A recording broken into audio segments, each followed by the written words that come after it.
Hello, everybody. My name is Alejandro Ortiz, and you're listening to a Random Gamers Corner. And it has been a very calm, nice weekend. Well, not really calm considering fireworks, because there's a little holiday called 4th of July. And speaking of which, happy 4th of July, everybody, belated. And now to move on to this episode today, I'm joined by not just only a podcast buddy of mine, but it's also my greatest rival. Because for some reason, I just felt like, you know what, we just need some spice since like everyone else got their weird rivalry going on. So, Tyler, would you like to introduce yourself? Hey everybody. Yep, my name is Tyler. I'm one half of the Switch It Up podcast and one member of our little podcast triple entente we got going on here uh, Yeah, we do. with the boys. But I feel like lately I'm becoming rivals with everybody in that Discord because Brock and I are going back and forth, and apparently I don't know what you and I are rivals in, because if it's Fire Emblem Heroes, you got me beat pretty hard in that We're regard. we're rivals by just being the friendliest ones. Like I it's was about so to say I feel like you and I have been pretty friendly yeah, we're these like the in the friendliest ones. Discord anyway. But yeah, Like everyone else with actually does have like some kind of certain problem. Like, no, this is wrong, or like, no, this is ain't right, or like, I don't want to be horny, I just want to be happy. Like, I do such an I don't want to be iconic line from I you. I will just never forget that now. I can't claim responsibility for that. I've found that was memed before I ever found it. I just copied it, but Oh, it was accurate in the moment. But yeah, with all the man, these I feel like it all started with those damn summer units, man. They came out and then just threw everything into Discord. yeah. Like, as soon as like Brock and Kolby got their little channel back, like I was saying, like, oh, okay, like Oh here we yeah, are the new again. channel. Yeah, I'm like, Shit. is that appropriate name? You sick mofos. I There mean, we honestly, ever since the first picture you sent, it's actually been pretty. It's just a second general chat at this point. It is like no one's really doing anything there. So like you guys complain yet nothing happened. But Works for anyway, me. As I say, it works for me. But yeah, anyway, we're not anyway, here to talk about the Discord drama yeah. or anything like that. We're here to talk about a certain game that uh, was I the first one that got you in on this specific game that we're going to talk about today? Yes, Oh, yes, okay. Yeah. and yeah, we're here to talk about Apex Legends. That's gonna be the main thing right here. But also a little side Fire Emblem Heroes news if you guys are going to stick around for that. But first, I just want to ask, like, how you been, man? How was your 4th of July? Oh, thanks. I've been good. 4th of July, my family and I didn't really do anything for the holiday this year. No cookouts or anything. I was working for on 4th of July, so Yeah, it was the easiest work day of my life. There was no one there because everyone else was already out doing their 4th of July stuff. But they were just yeah, sick. yeah, I mean, all my friends have been elsewhere, so I really didn't have anything to do. It was funny. My girlfriend and I actually went on a gamer date. Uh, Hey, I talked about this in our episode that we just recorded, the Switch It Up episode. My girlfriend and I played Minecraft and Animal Crossing together for 4th of July.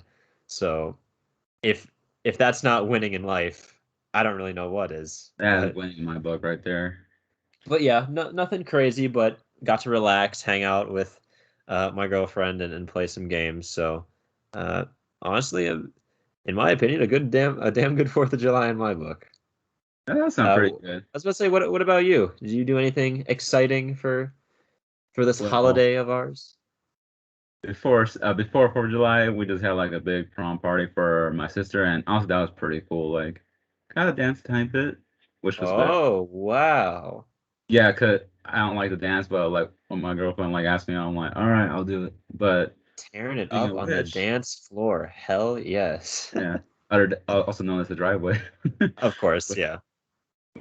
on Sunday, pretty much is another relaxing day, but like lots of cleaning up after everything. But Sunday just like relaxing. Got to hang out with my girl with her family, but while on the ride home, because in that area it was illegal for fireworks. Mhm. So when we went back to my town, Fontana, but then like we stopped on the bridge to like watch the fireworks, and it was pretty cool. Like you can see like fireworks going off like everywhere. Like you just noticed around. I was like, that's the coolest shit ever. And honestly, like she mentioned, like we should make it a tradition to do something like that. Like you just go on the bridge and just watch all the fireworks go off. I was saying like, yeah, that sounds pretty cool. Like just relaxing time. So it was a pretty cool night.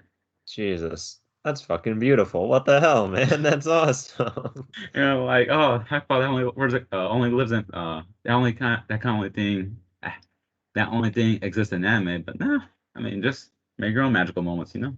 Yeah, I don't think I've because most of the time when we go to watch fireworks, it's my family friends setting off the fireworks. Like I am literally there to Right. see them happen in one specific spot. But I've never been in an area where I could just look all over and there are multiple people setting off their own fireworks and it kind of like surrounds you wherever you are. And you saying that, yeah, that sounds like a movie scene. That's so freaking cool. Yeah. I mean, I think this town was just trying to make up for last year's lack of fireworks because like everyone was just a bit more I we guess that's can't buy true. many fireworks, so I think everyone this year was just like, let's fucking go. Oh So yeah, for sure. The Ragers this year will probably be told for many generations to come. Uh, but yeah, that is freaking awesome. I'm glad that we got on this Fourth of July discussion because that's so cool. yeah, I felt like a pretty nice way to open up this very chill episode. Like, honestly, yeah, it's great too. It was a pretty great day yesterday. Yeah. Yeah. So I guess now Now, it's on to the gamer talk then, right? right now, whew, how? Okay, first off, for anyone who haven't played Apex Legends, it is a game by Respawn and also published by EA. Yeah, made by Respawn Entertainment, published by EA. Okay, then yeah, all that. And it's been a game that is also like in the Titanfall universe, I believe, if I'm That's trying to remember correctly. Yep, that's correct. And it's been an online game, like it's a battle royale game. And me personally, I feel like it's a pretty fun game, especially considering the characters you can choose are not just like, faceless cannon fodder. Like there are people with actual personalities, and if you are interested, you can even look at their the comics section on their menu, and that's always cool to look into. And if you're interested, then look at the trailers because sometimes they have some show some of their personality more on there as well. Hmm. Moving on from that little exposition, Apex Legends yesterday on 4th of July, well, 2 days from now from this recording, on 4th of July was hacked by not just by one person, but a group of people, and it was the crazy thing to just hear happen. And Yep. now with that, a lot of people are saying, well, a lot of people had different reactions. Like for me, I wasn't home to even play that game, and by the time I got home to play, Yeah. everything was working perfectly again. So I was like, but I'm not bothered. I'm good. Like Mm. I have a life to live out. But for people were angry. People, I mean, either at the hacker group or angry at EA or Respawn. So I feel like it's bit unfair for the devs to be hated on when honestly I feel like it's more of a security issue that could have been addressed more. But then again, hacker groups are known to like do some crazy shit if Yeah. they all work together on something. Yeah. And now just think about it. It's just kind of like shows how scary some people can be when they have the power. Like considering they could change the messages and all that, they could have done a lot worse. But I guess whatever this hacker group wanted to do was just get the attention of EA. I'm assuming just them. Yeah. But Tyler, what are your thoughts on that whole event that happened? I mean, kind of the same as you. I wasn't playing Apex at the time. I think I was at work. I didn't hear about it until, it came up in the Discord as a point of conversation. Uh, but yeah, by the time that I played next, it was all fixed up and ready to go again. But it really doesn't surprise me much because, like, ha hacks like this happen a lot more frequently these days in games just because a lot more people know how to do it and Yeah, it's not as much of a niche thing anymore. Like there are a lot of people with the capabilities to do that. and with my with what limited knowledge I feel like I have gained through my degree in cybersecurity, it's not about like stopping the hackers when they've already done it. It's pretty much all about prevention. But once the hackers are able to get past all your firewalls and they actually get in, there's nothing you can really do to stop them besides pull the plug on everything. Oh yeah, So definitely. so I was about to say if people have the motivation to do what they want to do and to really like shut down a game or like hack into the entire like server infrastructure, once they do it, like it's hard you can't really blame the developers too much. Like new methods of hacking are being developed like all the time, and hacking attempts are made probably daily on games the world over. So it just takes one really dedicated or really talented hacker group to finally break that wall down and get through to there. But luckily, not a whole lot was damaged in this specific hack. People just couldn't play. Matchmaking was shut down for a while, but again, that it really wasn't a long amount of time before that came back up. Right. Uh, People have been saying that it was a bunch of Titanfall fans who hacked Apex That's what they're saying. uh, Yeah. because Titanfall 2, the game that they probably play more, was also experiencing issues with hacking and uh, and server issues as well. Where Respawn isn't really probably I don't know. It's kind of hard to say because Respawn has done some good things for Titanfall 2 since Apex has come out, but it's clear that their main focus has been on Apex Legends, the game that's making them a shit ton of money as of late. But I mean, I don't know. It's just really not that big of a deal to me. Like for people to get mad over it. Like, yeah, it got you couldn't play the game for a little bit of a little bit of your day, but like just do something else until it's fixed. Yeah, like Like they completely wasted. I'm done. I was like, exactly, yeah. Like, okay. oh no, I don't get to play Apex Legends exactly when I want to at this specific moment. EA and Respawn are obviously at fault and are horrible here, but like you can't really blame the fault of the developers. They didn't choose to be targeted for a hack. Yeah. So, but Yes. now that, once a hack is repelled, it's kind of a good thing because you're able to sometimes you're able to figure out how they did it and patch those holes in your security. So I That's assume that will be, if not just for a public reception move, they will probably ramp up their or kind of revamp some of their security measures, or at least trying to plug up that specific hole that the hacker group used to get in. But yeah, like you said, I wasn't around for the hack, so really it really means nothing to me because I could get on tomorrow and just be totally good to go. right. Uh, I don't think anyone really lost their stuff. I heard some rumors that saying some people might have their levels reset. I haven't seen anything crazy on that. Yeah. I Uh, think Brock mentioned that in the chat room. Like he was saying, like, wouldn't it be hilarious if like everyone got reset to level one again? oh, it might have been a hypothetical then. So Yeah. So, but yeah, I was gonna say everything seems normal now that they've got it fixed. So. But it does suck. I mean, if this was Titanfall 2 fans, which I guess it was, or Titanfall 2 players who hacked Apex, it's kind of sad because like we're all supposed to be the same fans, Like, yeah, like it's in the same universe. Like yeah, no, it's I basically I was about to say it's in the Titanfall essentially franchise, I guess. yeah. A lot of people there has been a divide in the community ever since Apex came out and got massively successful on release. There's been a Right. disconnect between the fans of Titanfall 2 and Apex who, so a lot of people who want Titanfall 2 to be expanded upon because they think that's the origins of the series. That's the first person shooter that they enjoy and honestly is one of the best shooters on the market. Like on my opinion, Titanfall 2 is top 10 game for me. It's fantastic. And it's only because of Titanfall 2 that I knew Apex existed. Uh, and people have been clamoring for Titanfall 3 and all that. So seeing Respawn make this whole new game and kind of seemingly abandon Titanfall 2 probably has a lot of people riled up, but I don't know. In my opinion, Apex is fantastic. It obviously it's no Titan. It's not like Titanfall 2 in many ways, but the fact that it incorporates a lot of Titanfall 2 stuff into a new format and kind of became, in my opinion, the best battle royale on the market now is Oh amazing. yeah, like And it's like well, definitely one of the top dogs. Like hell, I think one of the some other battle royales were even inspired like by the mechanics, like has some of the similar mechanics. Like I believe wasn't it Warzone that has like similar mechanics?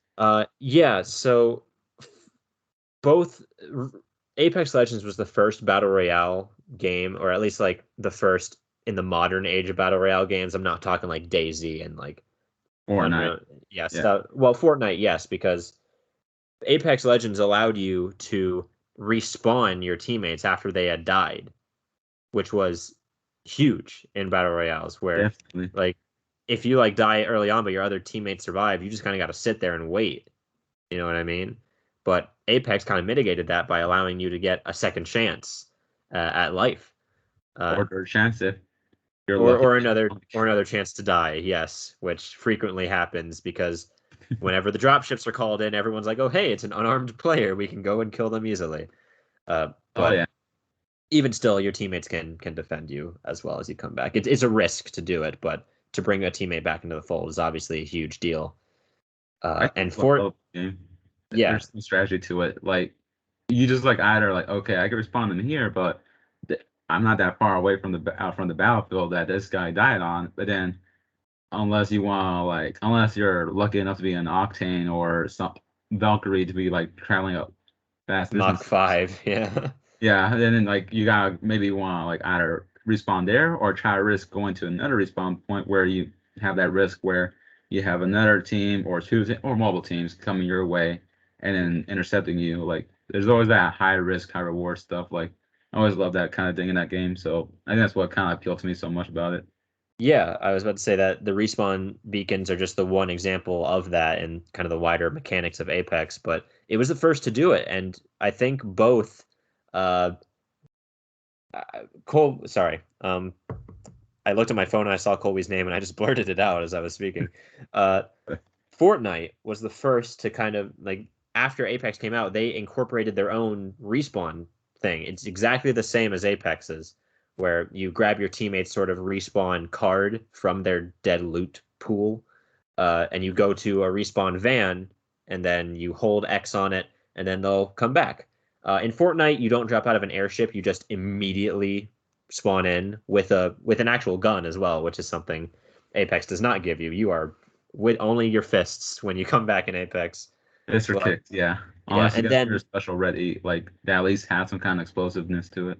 yeah, and then in Warzone, which I believe Warzone is probably Apex's biggest like equal at this point, as far as like because Fortnite is Fortnite. It's just almost on a different level at this point, in terms of just competition.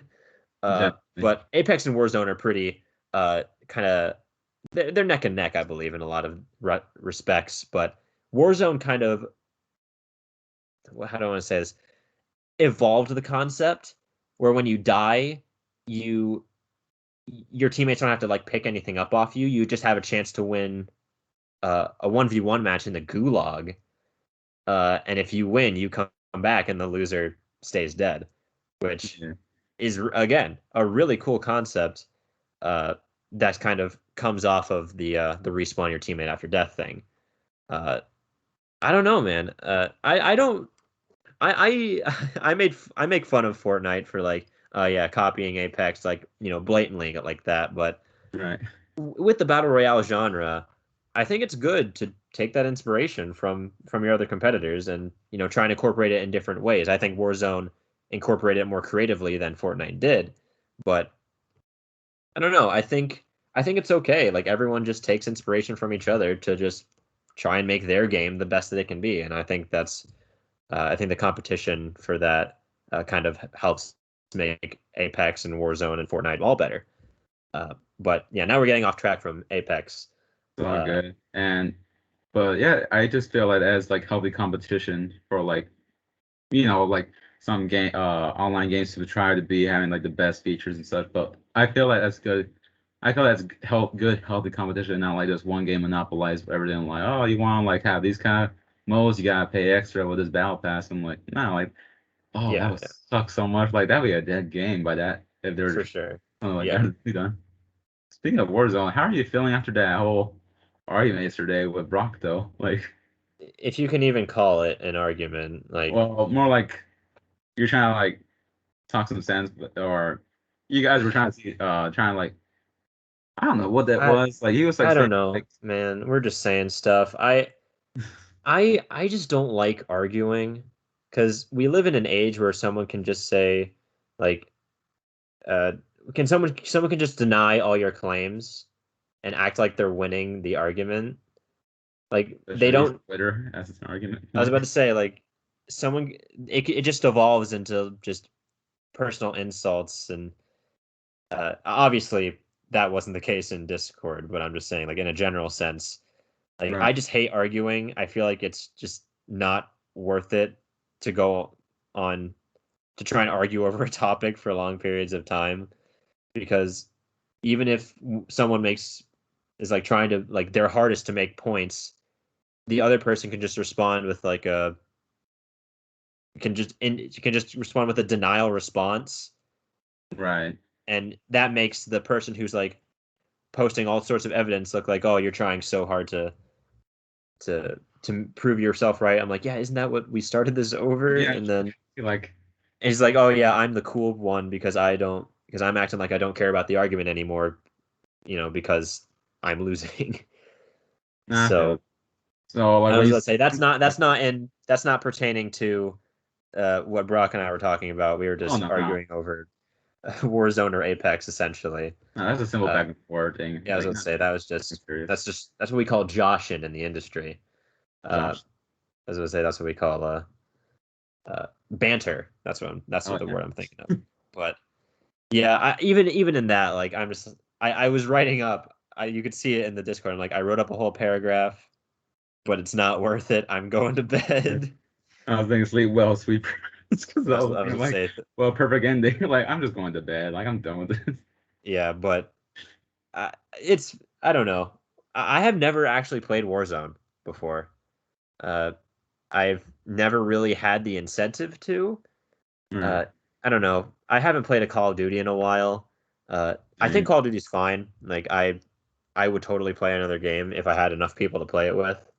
But I don't know. Warzone never really appealed to me because I had Apex. I always was just so hooked on Apex. I never had the urge to move to a different battle royale. Uh, I get and it. I play Fortnite sometimes because my brother plays it. So if he ever needs like my help with like a challenge or what we do, he basically uses my account to grind out the reboot a player challenges, where basically you get rewards if you play with a player who hasn't played the game in 30 days or more. So it's basically Fortnite's attempt to try and get people back into the game who haven't played it in a while, Oh, which that's smart. is, I was going to say, a really smart strategy. And I'm more than happy to help Ryan by playing a few games and getting him, those little exclusive rewards that you wouldn't be able to get otherwise. Uh, but I don't know, man. Something about Apex, it just hits right. It's so different If than the it's other battle working with royales. team matching, like Yeah, just the time to kill, the sound effects of all the guns, the general pace of the game, the strategy elements that are specific to every Legends move set and all that stuff. It just it feels good, and really have no reason to not play it. You know what I mean? honestly, if they were to make like a single player game of that, like of Apex Legends with all the characters, that would be an instant buy for me. Like I don't care about the $60. Yeah, yeah, Tagline. Like I would get that. There was like a single player game for that, but yeah, it's a great game. I think there's just times where I just get frustrated when and I think we could probably mention this soon because I'm about to ask you this one question, but sure. um I just something like a bit frustrated. I think I mentioned in the chat room. I was like, I think I'm getting tired of Apex Legends, but I think it's because of the constant like getting into teams where I'm the only member around inside a battle royale. Yeah, mode or arenas mode. I'm just saying, like, what the hell's going on? Like, this is some BS. And I think just like also working with teammates that random teammates where they just leave as soon as they get down. They're like, y'all know what you're doing. Like, you can't just go Yeah, pushing into battle, then just like get mad just because you get down a lot. Like, you don't, if you can't play in a way where you could actually, survive longer, then that's a personal problem. Like, I don't be too insulted. no, yeah, no, I understand it. I feel like everybody who's played this game has had that problem, especially if you don't have a consistent squad to play with. Sorry, that's probably on me. I'm never on when you're on, but yeah, my friends that I play with, they get exhausted from Apex as well. Not exactly from the same reasons you're doing, because they don't really solo play a whole lot. They usually, text one of us to get on so that we play at least with two people in duos. But they're exhausted of like again the constant third partying, crazy like the crazy varied matchmaking system. Like my friend who's the same level as me got killed by the 12th ranked player in the world. Whoa. Just he was just in his lobby, and it seems like there's just a huge just gap in level for any given match, which I'm not sure can be helped too much without extensively or sorry, significantly increasing the matchmaking time, because the more filters you have to put on matchmaking, the longer of a time it's going to take to get you into a game.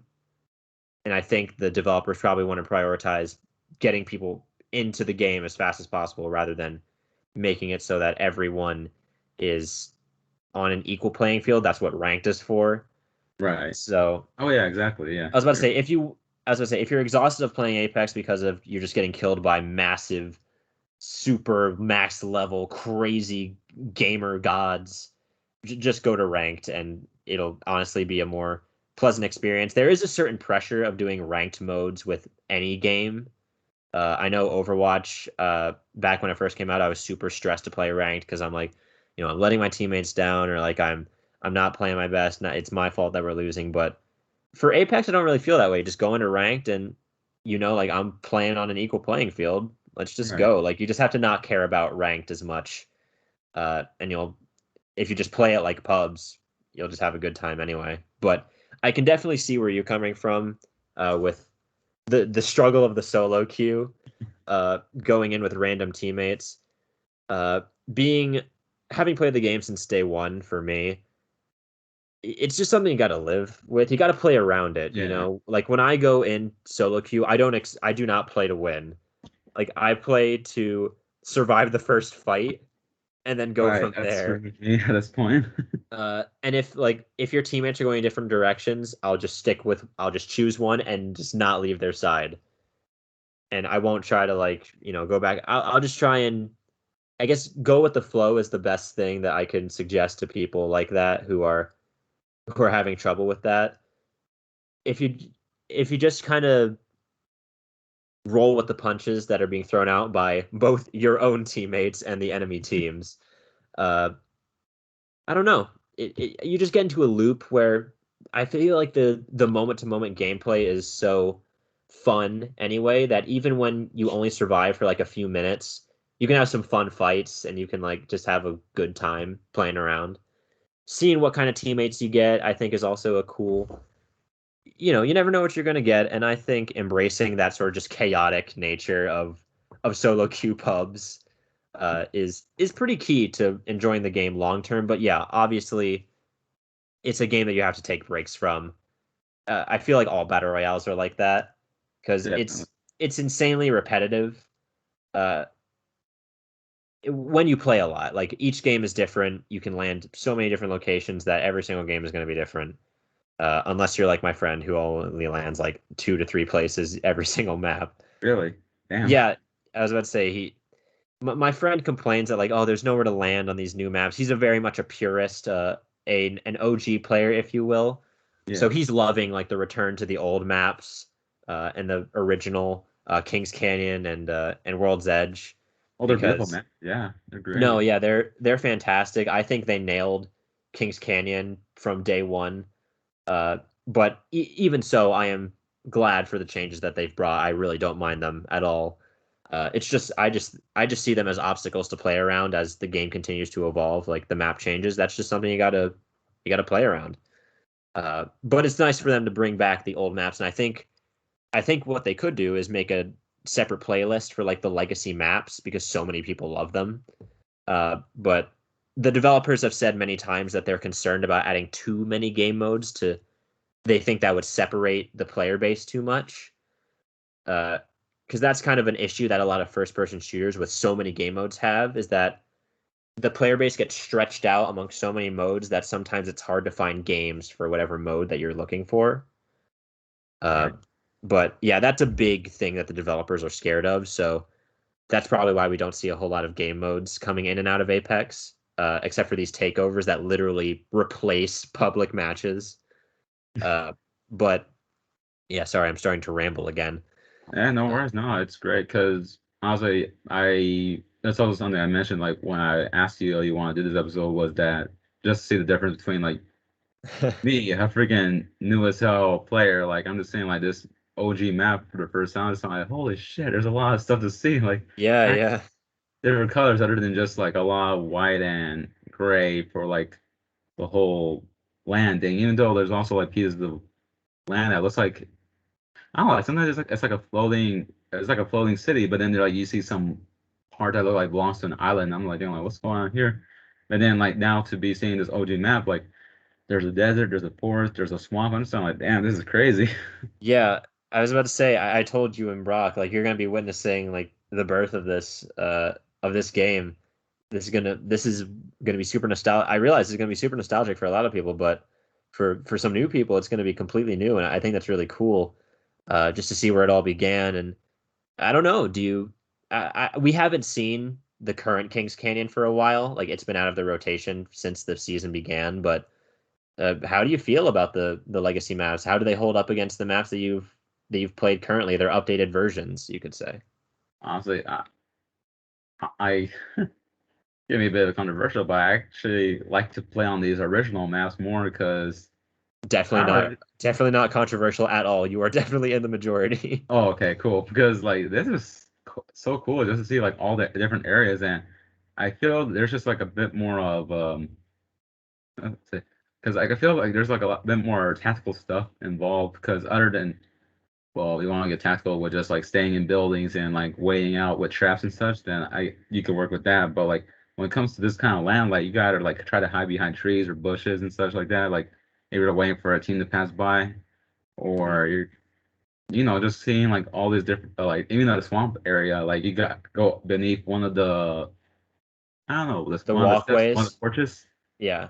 Yeah, one of the porches and such, like just to like sneak by or just hope that you won't get spotted by somebody. Like Mm. always found that I just find it so much more cool to just play in, and it does give that more of a survival thing. Like especially when I saw like that first trailer because I was getting really into Apex like Yeah, yeah. we could go where I was like looking at like all the trailers for all the Mm. seasons. I was saying this is so cool. Like where are all these trees from though? And I was saying like oh it's the OG map, not the Yeah. current one. Yep, yep. Oh, it was cool to see like see all that. And then Skull Town, like The I guess you hate it. legendary, infamous Skull Town. I Yeah. guess you hate it when you got like the wrong teammates, but when Oh you got yeah. like when you got the right team that like actually stick together, or you guys got like a plan going on, then I it just works perfectly. Like I feel like for me, like I believe Skull Town is like the perfect place for my Mirage to work in. Because yeah, Oh I mean, dude, yeah. I mean, or and along with Revenant or Mhm. Pathfinder, Revenant, Pathfinder, like those two can be really deadly because yeah, like you are ready to like shoot at the other people like on the rooftop, but then you can have the Revenant will just go around and start coming Yeah. wall and then start shooting flanking them. I understand that's scary, or even the Pathfinder too. Yeah, So like Revenant with his new climbing buff, like he can climb the tallest buildings in Skull Town with right, ease. It's terrifying. it is. I understand now. That's like a terrifying hitman right there. Like, oh man, I'm just to so see. glad I'm so glad that that makes me want to play Revenant a little bit more because like just because of that change, which I think is just a genius move by them.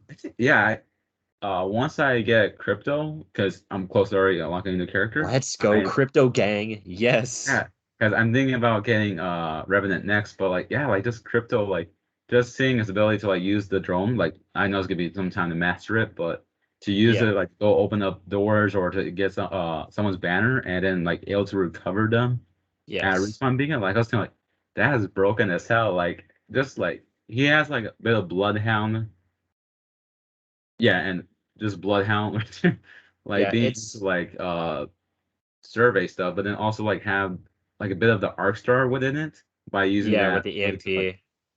the EMP. I was thinking like that's crazy overpowered if you know how to use it right, and you know in It's close true. quarter stuff like if your enemies can't run away fast enough or can't shoot fast enough at the drone, then you should be you should be golden with crypto. Yeah, And I've been a crypto has been my main for a while. Uh, I really like using the characters that not a lot of people use.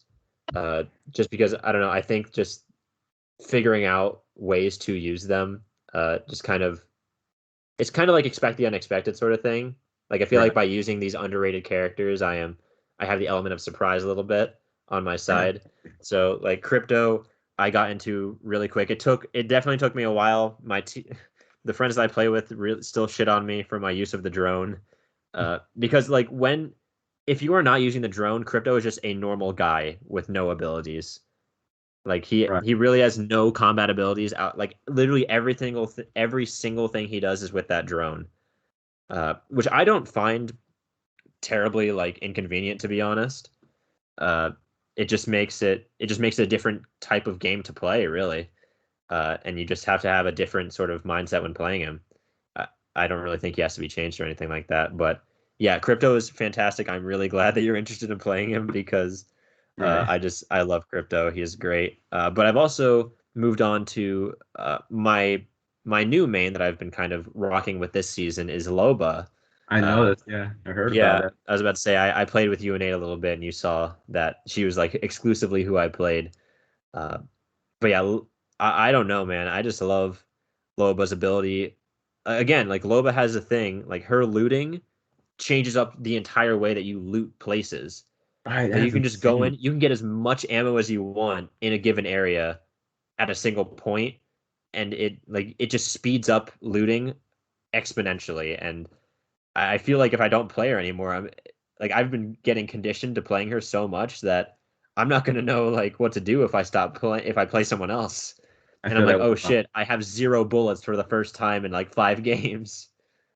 But I feel that like when Mirage, like yeah, I just now like whenever like I get afraid to like play as different team members because yeah, then I'm right. like saying like oh this area looks a bit suspicious. Let me put out someone out there. A When I decoy, throw right? out defense shield by accident, I'm just like oh Yeah, that's not what I'm supposed to do. And then I another get thing that. with what was it? Or sending like using his ultimate, and I end up getting ready as Valkyrie to do a skyward dive. And then like, Yeah. oh my god, I'm not supposed to be doing that. And then, It is it but is just using interesting. his, huh? Yeah. No, sorry, go ahead. Yep. I was just commenting on what you said. But using his ultimate, it was just insane. Because what's it called? Because just like all of a sudden, like I remember this one. I'm not sure if I recorded it. I most likely didn't. But there was a Bangalore, like it was like 1-on-1, like it was like the last match, like last Yeah. tiebreaker match, and she threw out her smoke grenade. I was kinda like, oh my god, what did I do? But then I used my ultimate because I panicked. Yeah, of But I course. started like running around really fast, Mm. and she was like trying to like shoot at one of them because we were just running a circle. But then I realized I had an opening, shot at her, and finished her off. And I was then like, oh my god, that was intense. Like I realized the game really gets your adrenaline pumping when you Oh play yeah. a lot of great matches in a row. For sure. I totally agree. And Mirage, another legend that I played for a little bit of time when I had to do a challenge for him. And I think the best thing to do as Mirage is like when you use your ultimate, you have to act like a bot yourself. Like you have to run off like in a like don't immediately like engage. You have to run off just in a dumb direction or like a wide angle. Right. So like it makes it even less obvious who it is because you don't have one Mirage clone that's actively going towards the enemy. Right. That's the it's kind of the interesting thing to think about. Like, how do you make yourself seem like an AI instead Yeah, of like make yourself look like you're not even going towards them, but like secretly like make a wide angle, and then when they're shooting the other ones, just bam, turn on them and get them. It's I, so fun when it's pulled off correctly. it is like, especially when like arena maps, like there's like the Mirage area. Oh yes, the Like Mirage when Voyage. Yeah. there's like yeah, Mirage Voyage. Like there's like the waterfall part where there's like Yep. the medical stuff and then Hmm. the material. I was saying Yep. like, all right, I know what to do here. I send a decoy out and wait for like a little symbol, like where they're Where they are. Yeah. they start shooting. I was like, perfect. I know that they're right there and not like across the map. Yeah. And that's when I throw out uh thermite grenade to like get the party started. I Well, think. Yeah. yeah. Just like to see like the other teammates already shooting before I even throw the grenade. I was like, okay, you guys know what to do. Yeah. I think when they shoot your thing, it shows your teammates as well Yeah, where it he does. is or where it was shot from. I think a buff to Mirage could be like whenever someone shoots at one of the decoys, like it bloodhound scans them, like not just a one ping where they were when they shot them, like it active scans them for like a second or two. That'd be beautiful because there are times where I feel like that needs like a bit more buffing because that symbol goes away as soon as it appears. And I was saying like Yeah, that's not useful. Like I'm facing the other direction because I'm trying to make myself seem like an AI, but also make my decoy seem believable, like yeah, it's yeah, moving realistically. But then like I turn around because I hear well Mirage going back blam boozle, yeah, but yeah, then yeah, the symbol's already gone. I'm just thinking like what the heck, this not gonna work well. Like you guys gotta have the symbol either be around longer or as or you said, track them. blood Yeah, um tracking thing. I think as I was say, I think bringing all these tangents of different legends back into one thing is like Apex has managed. Like I don't know if this is the same for the other battle royales, but I know it's not the same for Fortnite because Fortnite's not a class based shooter like Apex is. Right. Uh, but I don't know. Apex has made it so like you play a slightly different game with each legend that you play. You know, Yeah, like you really like could. playing Apex as Crypto is almost a completely different game than playing Apex as Wraith, and it's just crazy. Like how it has a bit of an unfortunate side effect where if you get used to like playing one Legends game for so long, you feel like it's going to be a way harder to play another Legends game that you want to play. But Right. even still, like I think that's the fun of it, getting to experience so many different unique ways of playing the game. Like in one engagement, one legend could have this many sort of openings or possibilities to do, and another legend could have completely different avenues to attack or defend or anything. And it's just I don't know. I've just fallen in love with the game. It's just so fun, and I'm really glad that most of you guys in the Discord actually uh gave it a shot and stuck with it. Yeah, So definitely.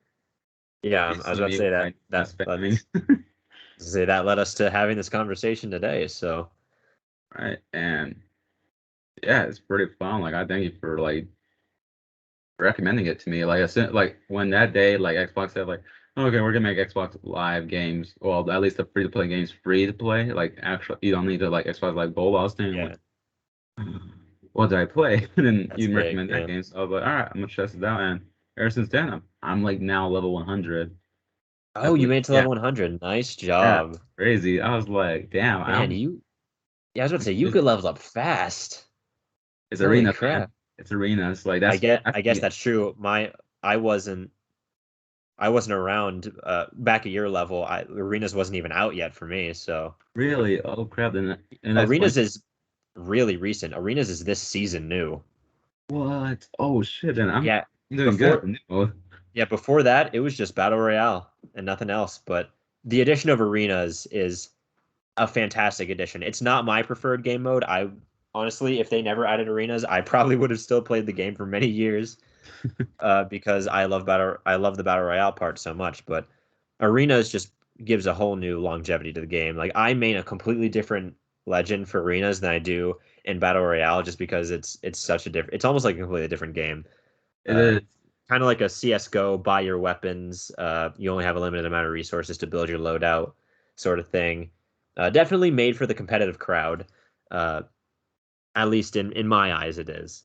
Uh, And I'm surprised because I'm not that competitive, but I I think mean, just for arenas, like playing it a lot, like I be getting, I be trying to do my freaking best to just like win every round for some weird reason. Like I I'm a mean, completely different player when it comes to that. yeah, hey, that's probably just a testament. Like I'm probably it appeals to even like not super competitive players like you as well. But even so, it just invokes something different, like that pressure, that heart pumping adrenaline. Uh, that's Uh, it's in specific moments in in the battle royale. A lot of the others is like anticipation, like the quiet as you're searching for the enemy or making your way to the circle. But in arenas, it's like on all the time, and you got to go, and it's just a really cool addition, and I'm glad that you're enjoying it. Like you've been playing it a lot. I've seen, like in the Discord and on Xbox Live. I've seen you playing arenas, so I'm glad you're enjoying it a lot. Thank you, man. And now for this last part for our Apex Legends, I guess we could just throw out any lines we want to say, like I guess what we hope to see from Respawn or EA, at least from like after yesterday's event, but also I guess just throw out any wish list for like any of our legends or maybe a future legend, like of what we would like to see something I new. mean, you did say you wanted to ask or you wanted to talk about the lore a little bit, right? Do you still want Yeah, to do that? yeah, that would be great too. All right. Well, do you have any questions? I'm a bit of a lore junkie myself, so and Well, you're a new player, and I'm kind of curious to see how you see the lore from kind of your newer standpoint. also I'm just loving lore. Like, was there comics in the earlier seasons, like at least before season 9, or was there just like not as much? Yeah, there were. It wasn't always a thing. I Mm. think the big story stuff started happening during season 5 when Loba was introduced. Uh, There was still story stuff. There were like cinematic trailers and the main method of lore was through the character trailers on YouTube and things like that up until season 5. Season 5 gave us a PvE event. Like there were weekly uh missions that you went on and completed where you had oh, to go. It was really weird. Like you went to this like alternate dimension to gather parts of this like robotic head. the Uh Revenant. Not for Revenant, for Ash. The Oh, right, the yeah, floating lady had. the the the, Like the person who runs arenas who was a boss in Titanfall 2. Uh shit. yeah, no, she's a returning character, but yeah, season 5 really started like getting those relationships between characters. Like Loba and Revenant are like intrinsically intertwined in their stories. Oh yeah. Uh, and now a whole bunch of legends are making a lot of complex relationships. Like there's a whole, Caustic, Watson, and Crypto are all in this big sort of web of sort of a family dynamic, but also like there's a lot of drama. And they're like Crypto, like Caustic's mother is Crypto's stepmother. Uh, Right. It's so yeah, crazy. and like in the thing I want to know from your standpoint is, does the lore feel incomplete to you? Because Apex has kind of evolved. All of its lore is kind of spread out in various media. So there's the in-game stuff, like all the voice lines, all the little blurbs on certain skins, all the comic pages. That's a lot of in-game stuff, but not all the lore is in-game. There are Twitter comics that are released, every once in a while, that flesh out the lore and actually provide pretty important plot points. There It are does. actual physical comics that are being released now that you can buy. I actually have the first issue of that in my room. How does it look? Like, do the characters actually look like themselves? Cause Uh, to be oh, honest, the it is artist. a no. The art is fine. It's a little out there, but like they stay true to the characters. It's just the way characters talk to each other in this physical comic feels like not at all what they would say to each other Uh-oh. and act in like regular. But maybe I'm willing to suspend my disbelief for that. But yeah, like I said, there's in-game stuff, there's physical comics, there's Twitter comics, there's a book called Pathfinder's Quest, just that fleshed out the lore for every single legend a little bit, as Pathfinder goes on a quest to find out who his creator was, Right. which we now know. I believe it was there was another YouTube short which kind of summarized everything. But yeah, and they're like, it feels like it's just the lore is so scattered around. It feels a little daunting for people who uh, are getting into it like you to figure out. But to be honest, I feel like it's also kind of a good thing Right. because it makes it so that the people who want deep lore can have it, and they have various places to look and explore for it. But for people who don't really care about the deeper overall story of the game, but care about having like cool and interactable characters that they can relate to, like that's all there too. Like the voice lines, everything the character does, like all of their mannerisms, it's all displayed in gameplay. So, that's there too. And for people who don't really care about lore at all, it's not like forced upon you or anything. You can just play the game. That's So true.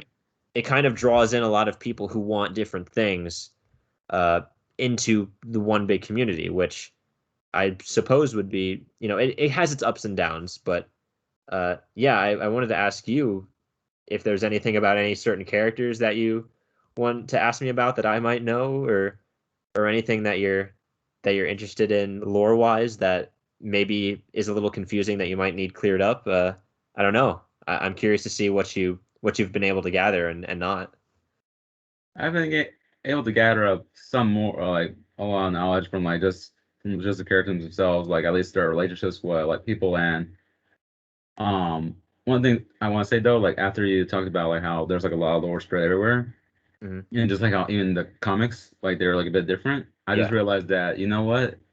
I think it makes sense like for some comics or like just all the variations of lore to be spread out. Like I Hmm. think it makes sense like why they could be different from each other. Because let's think about it, Rafe is like because she's in different dimensions. So like for all we know, like if you want to explain anything like, oh, why is this like acting like this, or like, hey, why is this character right here when they haven't like really met yet, or stuff like that. Like then you say like, oh, different timeline. Oh, Yeah, different timeline. And I was about to say that's kind of like the Pokemon route. Like every game cartridge is a different timeline in the story.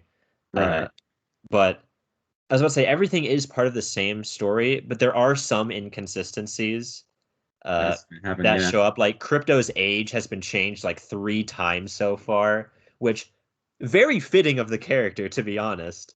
Uh, Yeah, because I heard that he pissed off, like, I think he told Watson his actual age or something like that. Or, yeah, there was a joke where like in his reveal trailer, he called Mirage old man, despite being actually 1 year older than him, right, apparently. So then they started making reverse jokes on that. But then in this latest Twitter video, Caustic's mother, who is infected with the virus that's taking over Olympus right now, right. uh, she's in the infirmary, and Watson went to go talk with her. She mentions meeting a 12-year-old Crypto when she was 60. So that would make him like 21, like 10 years younger than he claims to be. So I was about to say, I think, again, a lot of the lore is outsourced. Like a Mhm. lot of the Twitter comics are made by guest artists, which I think is fucking sick. Oh, shit, Uh, that's cool. yeah, I was about to say, like, they're not all on the Respawn team. Like, they just commission artists to make different lore comics for them, which I think is awesome. Another way of just getting a whole bunch of talent in one spot and making every comic just so unique from each other. It's so cool, but also like keeping it all thematically in the same universe. Right. Especially the Uh, new loading screens you can get from Twitch. Like, I was thinking, yes, like, that's yes. awesome. Like, As I holy say, the crap. fan-made loading screens, it's great. It is. I love it. Apex has done a really good job of interfacing with its community, I think, which, it kind of makes the outrage even more like I don't understand what you're mad about. Uh, but yeah, uh, there are some inconsistencies even in the Pathfinder like lore book. I think there are inconsistencies with some things that we know. Mm. Even on the official like wiki of for Apex Legends, like not a lot of it is all up to date. Like there are things about Legends that have been talked about that aren't really mentioned in there. So I was about to say it's kind of daunting for players that come in, but it also just gives a lot of like lore seekers just so many things to look into and kind of piece together. Especially like it's a lot easier for me to say that because I've been here since day one, so I followed it from beginning to now. I doubt But it. yeah, it's complicated and it all it all links back to Titanfall 2. Like there are so many returning characters, and so many, and like the plot line is kind of it's a direct Apex Legends is basically a direct sequel to the events of Titanfall 2. Definitely considering Valkyrie's related to a character from To the. to Viper, yeah, the one of the other bosses from Titanfall 2 that you had to fight. Uh, Dang, that's it crazy. no, yeah, it's sick. Like the protagonist of Titanfall 2, Jack Cooper, killed Valkyrie's dad. So Shit. it's and apparently like your protagonist from Titanfall 2 disappeared. They actually mention him by name in the Pathfinder's lore book, which is awesome. Uh Oh, that's great. That's you gotta love yeah, when and it doesn't like brush away some protagonist like no this person exists. exactly, yeah, and there's so much speculation that like Jack Cooper could come into the Apex games. The card that because Cuban Blisk, the commissioner for the Apex games, who you see in like a lot of different trailers, including Valkyrie's trailer. Yeah. He kind of gives out those Apex cards to people. He gave one to, or Valkyrie took one, and he gave one to Rampart as well. At the end of Titanfall 2, when you beat all of his mercenaries, he gives one to Jack Cooper before he leaves. So he Well, technically is invited to the Apex games. you're like you're invited to Apex Legends Brawl. I'm like Yeah, wait, it's not but like I'm getting like it's kind of like a Smash ah, invitation. right Uh, like I'm getting like vibes from that now. Like you kicked my ass. There's an invitation. Exactly. But at that point, the Apex games had not even been created yet. Uh, so, it was kind of an informal invitation. But Hmm. yeah, it's just a lot of, I don't know. There's just so much lore. Like all the characters have been expanded on, which is why I asked you if there are any questions about any certain characters you'd like to know about. Well, so far I think I've been good on like trying to keep track with everybody. Do you know about, I guess I can talk about your main, Mirage. Uh, All right, do you what do you know, want? I was going to say, do you know the gist about what his deal He is?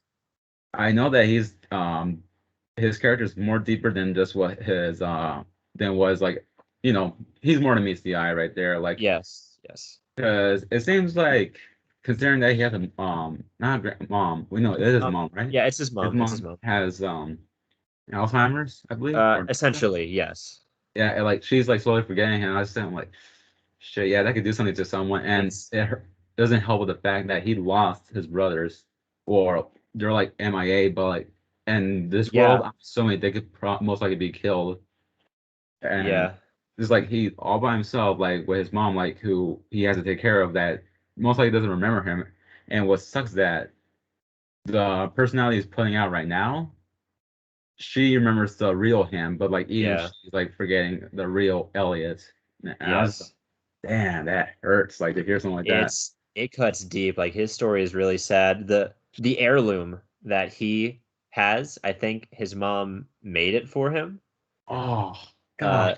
where he's got like the kingly crown and all and he's all golden and such. I think that was either something he made for her so that like she could remember him or like Oh, because he would always play up this view of like, he's the greatest legend.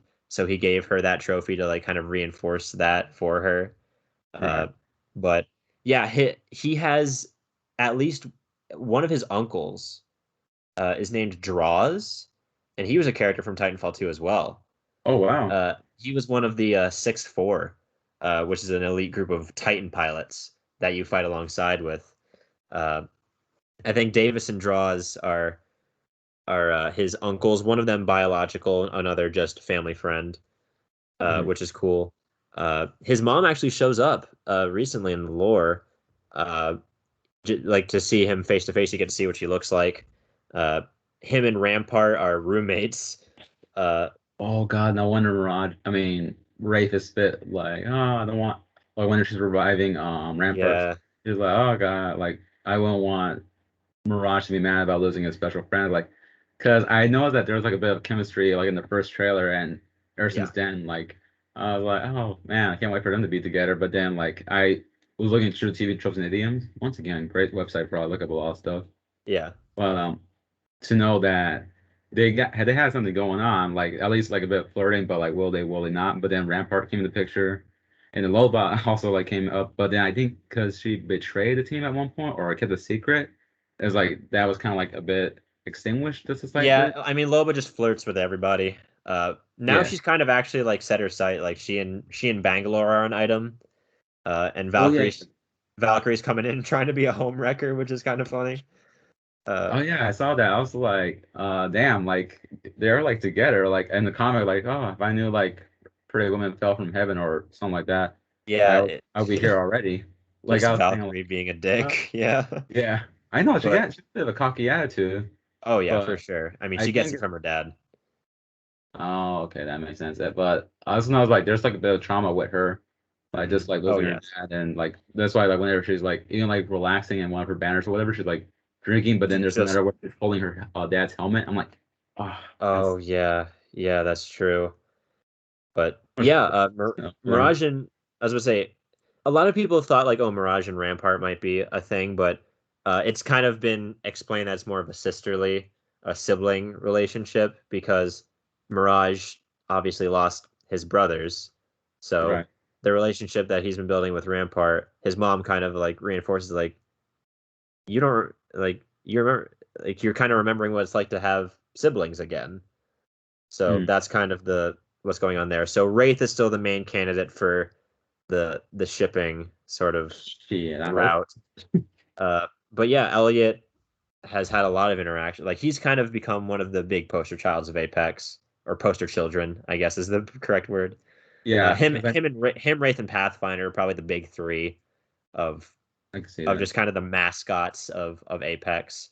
But all of the characters are really iconic. Like even the ones that have been added after the original eight have been solidifying themselves as mainstays and have all been really fitting well into the story. But I know, yeah, I love it. Like it's so cool, and yeah, just like to add into Elliot's character a bit more. Like I also know that sees like a bit like a motherly figure in Watson, because from when wait no not Watson uh, it was yeah, Right. Horizon. Yeah, there you go. Like I know that he's seeing a bit her as like a bit of like a motherly figure because like I believe she lost her son or something like Uh, that. Horizon's Lore's nuts, but yeah, she. I'll explain Horizon real quick. Okay. She is way back in the past, 80 years before the events of that are happening right now. Okay. She was working on solving an energy crisis that was befalling the Outlands. So Hmm. basically people were running out of power and they would not be able to sustain themselves without finding a new power source. Damn. And she and her team figured out that they could use this material called branthium that could only be harvested from the event horizon of a black hole to basically just give infinite energy because black holes are crazy powerhouses.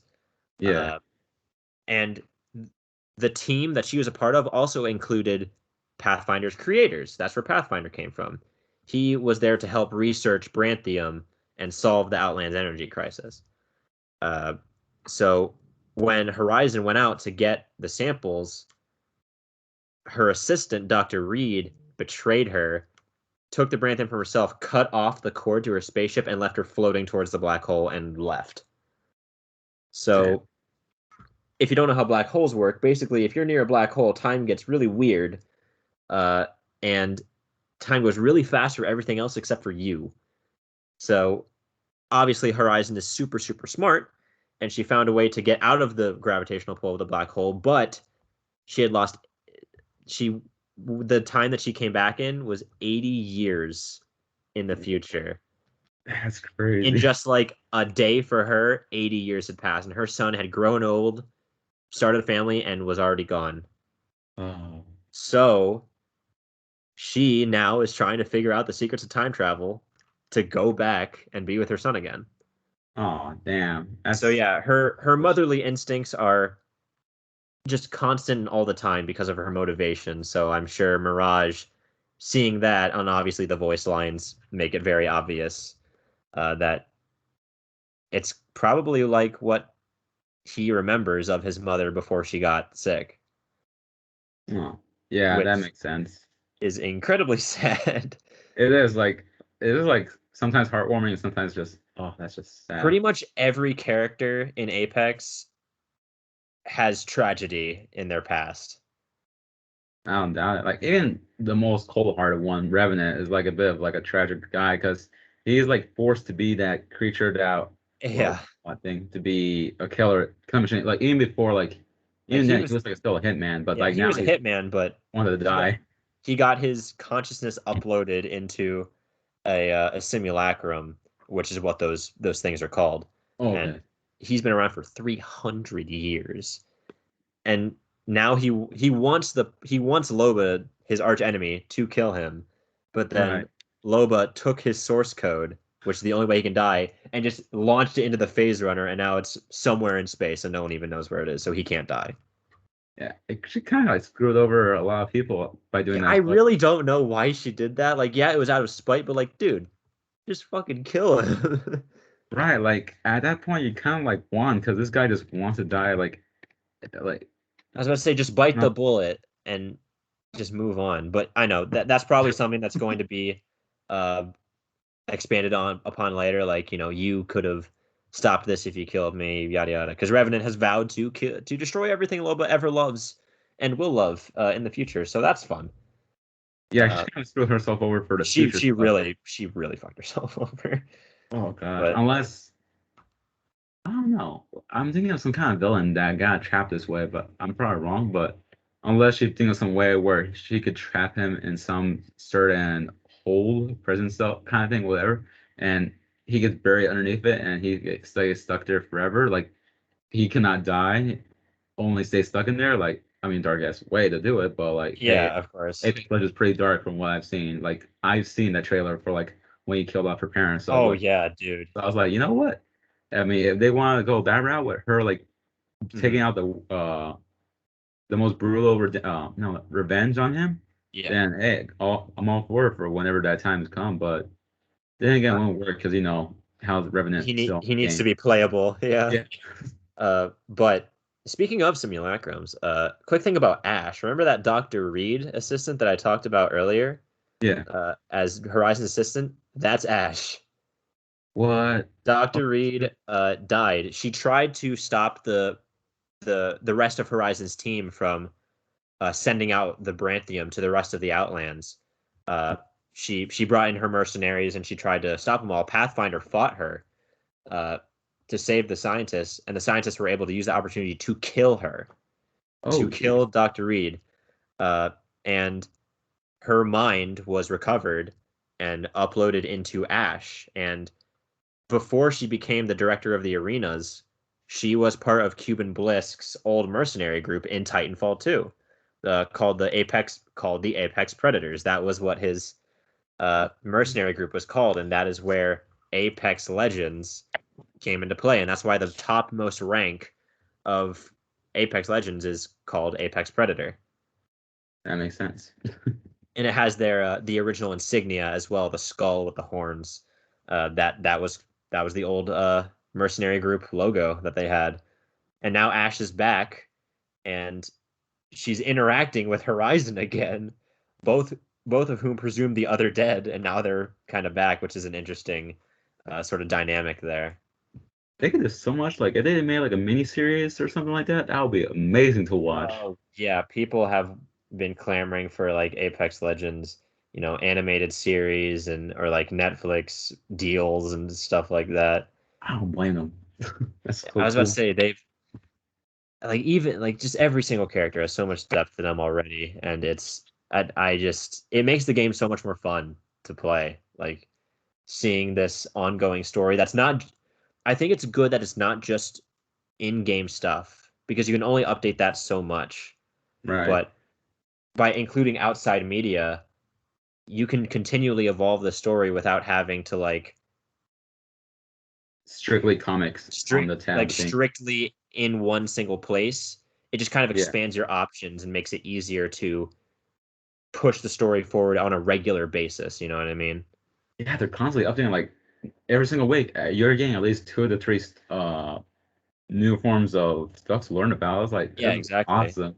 Like one week you might have, you know, the comic in game, and then on Right. sometime later that week you might have a Twitter video, and they've evolved those Twitter videos. Like sometimes they're just Twitter comics that you have to read, but now they're making like full voice acted like shorts on Twitter, like just short like video drops, which is That's so cool. like they get the voice actors in to record all the lines, and it's great. So yeah, I the lore, I guess we've been talking about the lore for a while. The lore is really Right. good, and I think you know there are ups and downs to how they're doing it, but I don't know. It just makes it all the more interesting to me, and uh, I'm glad that you're. It's fun. It's fun for me to tell like other people about the lore because like just seeing you be like, oh, that makes sense, and all that. It's like, oh man, this is just fun to talk about. It makes me want to play the Timefall games just to see what they're about. Dude, you would love them. I guarantee it. I don't doubt it. I mean, if I love Lore this much from just their online game, like I got to check out the installments. Don't play Titanfall 1. Oh, Uh, no story. it's weird. Titanfall 1 did a multiplayer only campaign. Basically, you Huh. played through campaign missions like online matches where you could be on either side of the conflict. But Right. yeah, it did not work out at all though because you might start with like mission 1, but then if you go into matchmaking for the campaign, you might end up at like the end of the game. Like you don't go through them chronologically. It's just whatever mission has the most players in it right now. Sounds like a mess. Yeah, I might as It's a well just check out mess. the YouTube Yeah, video instead. they're like the characters are not very fleshed out in Titanfall 1. Ooh. It's I was about to say the lore in Titanfall 1 is not very good, but it sets up for the rest of the universe and what's going on in the main conflict. Titanfall 2, mwah, much better. Oh, Uh, on like really up their game when it came to like into the sequel. one of the best single player campaigns for a shooter ever. Damn. It's it has been praised constantly and for good reason. It's not terribly long, but it doesn't have to be. It's just so great, and it didn't sacrifice gameplay quality to do it. So yeah, That's sorry, really I will not waste a chance to gush about Titanfall 2. hey, it's cool, man. So Like hey, I haven't heard much about the game. Like I heard of it. Like it was like one of the best shooters, but like I wasn't really like interested in much shooters, but like seeing how I was so into no, I am so into Apex Legends now, despite, not being my strong suit. mhm. And now it is something I enjoy very much. Like hell, I'm even down to just buy some merch. So like I Oh love the yeah, game that much. Like I'm thinking about like checking out Titanfall 2 to see how it is. And I don't know, like it's just cool. Just everything is just so cool to me. And there's like I think I could say like last two things about just for lore purpose or sure, I guess last wishes or anything I've noticed. yeah, For Mirage, I find like kind of like ironic, like for someone who wants to be the center of attention, because I noticed that I think his fear is to be like fear of being left alone, like all by himself, like, and that makes sense because like you were surrounded by family for like so long, but then like they dwindle away, and you're just I like, think fuck, like, I think it's the fear of being. It's so sad. It's the fear of being forgotten yeah, and because that's why, it's literally what's happening to with his mom. Like he's being forgotten about. yeah, And that must be fucking terrifying, dude. oh yeah, like I don't know, just the concept like that, like that gives me goosebumps right now, like just the Oh concept, yeah. someone like just completely forgetting about you, like that's something else, and it makes sense why he wants to be the center of attention for like for like the whole event, and Yeah. also why he has his device, which his mom helped make, I believe, which Yes, the she decoys. was a scientist for they're called Hollow pilots, or at least they were in Titanfall 2. If you haven't noticed, a lot of the abilities in Apex Legends are derived from Titanfall 2. Like Octane's stim ability, that's a Titanfall 2 ability. Oh sweet, Pathfinder's grapple, that's Titanfall 2. Even Wraith's like phase shift, that's a Titanfall 2 ability as well. damn. Yeah, it all comes back. It all folds in on itself. But yeah, continue with Mirage. But the ironic thing is I noticed that when he has to save either someone or he gets down Hmm. or he has to momentarily like he's about to like do his ultimate, like he has to temporarily go invisible, which is Yeah. something that obviously he doesn't want to do, but he I think like maybe that's his way of like showing like, hey, like this is sometimes necessary to like to go invisible or not be seen. Yeah. Uh, yeah, I just found that so awesome. Like even also I just got like gotta show that appreciation. Like I'm glad that they don't make him like just be that dumb character that's just very vain or like oh like a bit of a ditz. But no, Yeah. he's if he's an engineer that can make decoys stuff like that, then that's Hmm. awesome as hell. And even sometimes like I've also like seen like compliments from like other team members like Bloodhound and such like, oh yeah, that one can make you laugh. And I was thinking like, that's so Yeah. freaking like Yeah. even Bangalore of all people like to say something like that. Oh Then, yeah, oh, fucking Bangalore. yeah, like always doing push-ups in the air, like what the fuck? But Yeah, yeah, yeah. this is actually giving that kind of compliment. I was saying like that's pretty cool. Like he gets knowledge. Like Hmm. he was like the bum monkey though, like in the first couple trailers. Yeah, he gets pushed around a lot He in does. pretty much everything, to be honest. Yeah, but then I noticed there was a trailer where he actually he shows his side of being a badass, and I was like, that's cool, like, Oh because yeah. it's just nice. And one thing I know is that like there's like a lot of people who would consider him the main character on, even though it's not supposed to be like established, because there's multiple characters, but like Yeah. I To be think just like honest, I mean, yeah, I would say so.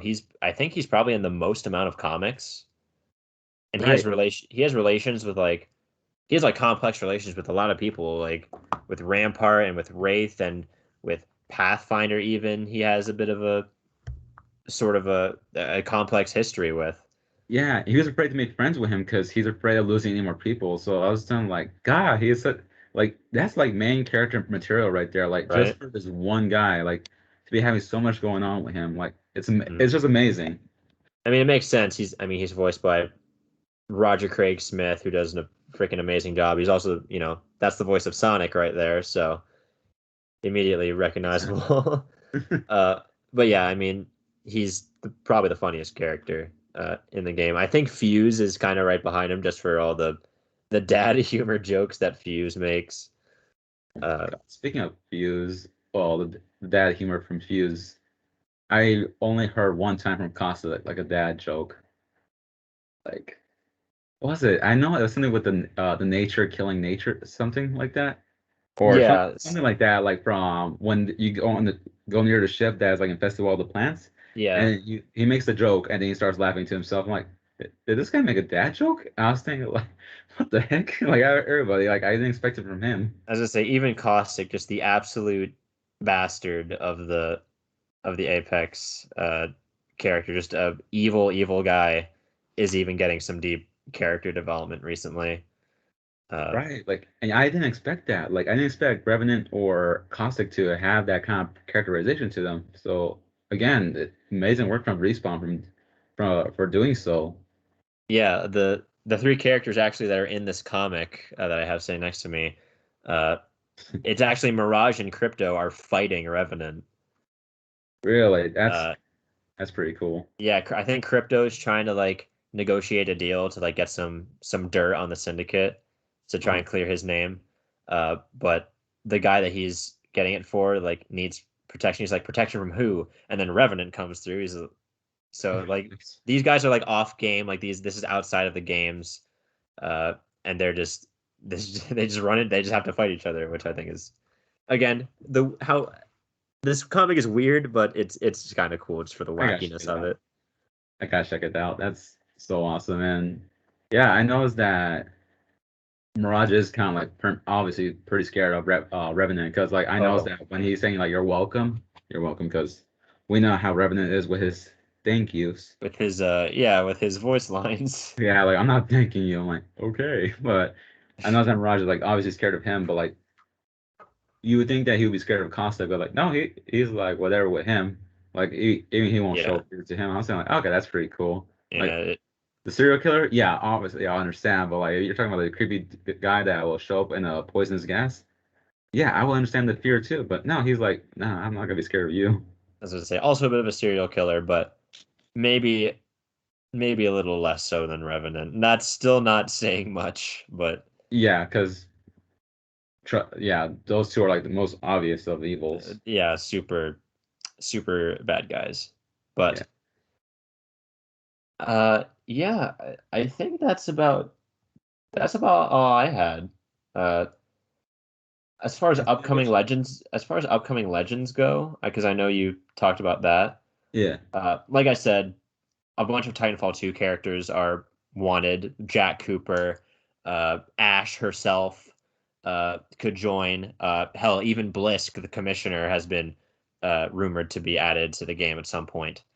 Uh, but yeah, there are data mines all the time of people trying to figure out who's coming.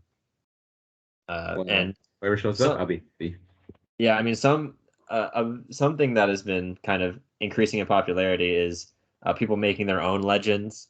I've actually done that twice now, just Oh, trying to sick. think up of a legend's backstory and their passive, tactical, and ultimate, and just how they would fight and what new abilities could be added to the game.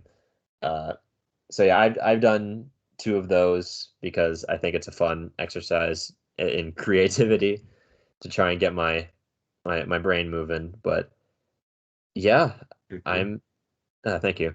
But I'm yeah, there's I think we've gotten through all like the data mine characters now, so or at least the ones that I knew about way back in the day.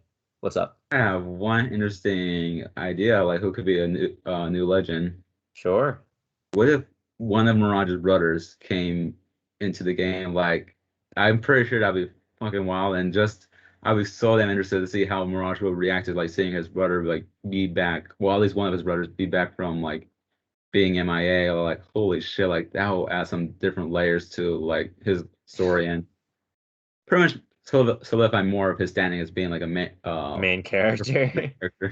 Yeah, Just yeah, people have speculated that heavily. Like it's almost certain that it's going to happen at some point.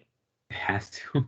Yeah, so I was about to say you probably won't have to wait too long for that, but it's pretty certain that one of his brothers are going to show up in the games at some point.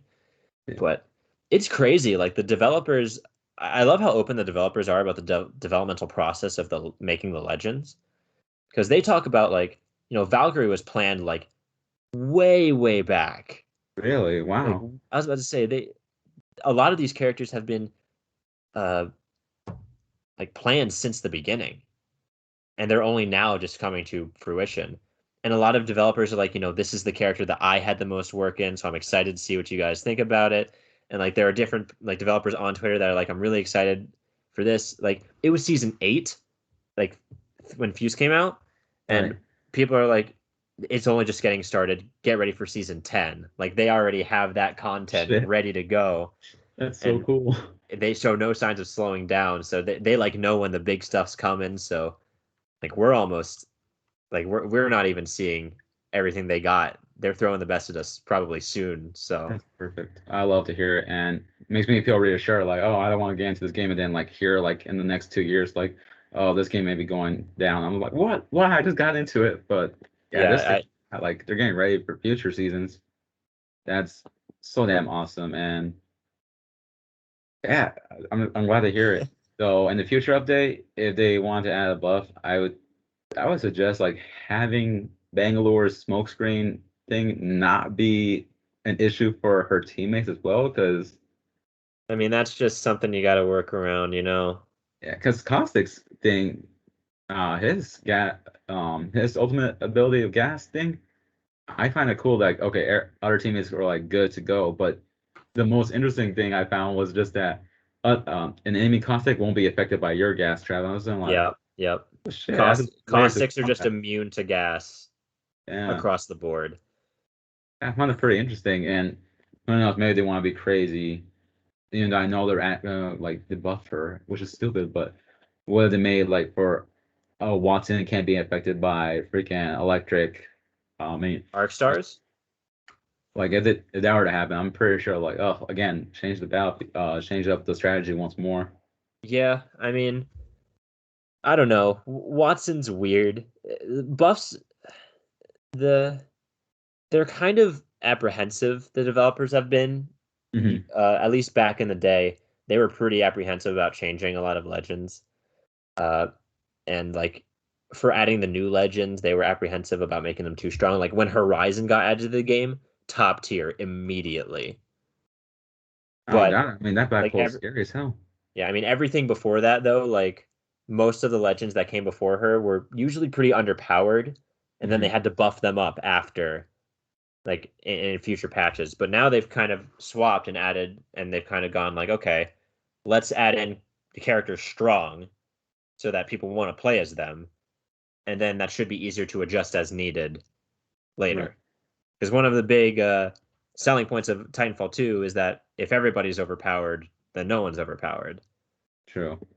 So I think that's kind of bleeding in now to this more updated mindset of Legend Edition. And with the buffs and debuffs that we're seeing, or I guess buffs and nerfs, I'm thinking in Fire Emblem terms here. It's okay. Uh, with the nerfs that we're seeing, I don't know. I think a lot of legends are in good places right now. Like Caustic got nerfed to shit. I Like heard. hi- I was trying like to have his fun.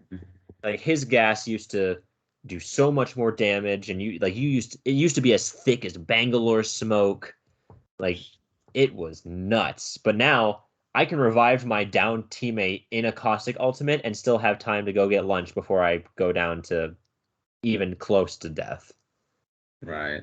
But I did that even before. I was saying like that's not good. I don't think that I should be able to do this right now. yeah, but even still, it provide like even with that nerf, Caustic still like makes his role. Like he makes areas inaccessible. He smokes people out of buildings. Like you're not just you can heal through that smoke, but you're probably not going to. You know what I mean?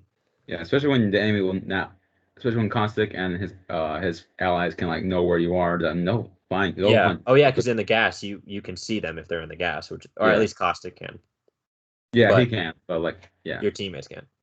But yeah, I mean, it's a testament to say like we have over double the amount of legends that we started with, yep, and I saw that. none of them are like god awful. Like And I none seem of to them. say to that I was gonna say too. none of them are crap. Like the one that was always like, oh, this person is crap was Rampart. Mhm. But even now, like people have been like trying her out, and they're like, wow, when I play as Rampart, I actually like win a lot more than I usually do because a But lot of for people, turrets, yeah, a lot of people were just. It's not even her turret; it's just her playstyle kind of encourages people to play the game like around the ring. You know what I mean? Because hmm if you get set up in a good ring, if you use sonar legends to find out where the ring is going to close, and you get into a good position, you are good to go.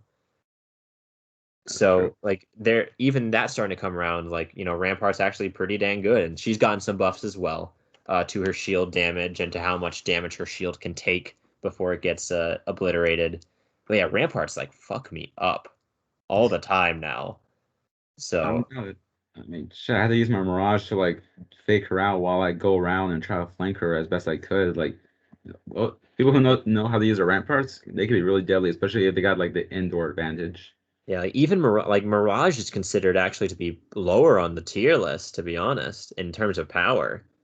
Oh yeah, I won't doubt it, but I think But even still, like you're making use of him to great effect. Like in just the game that we played the last time we played, like you were bamboozling the shit out of everybody. It was great.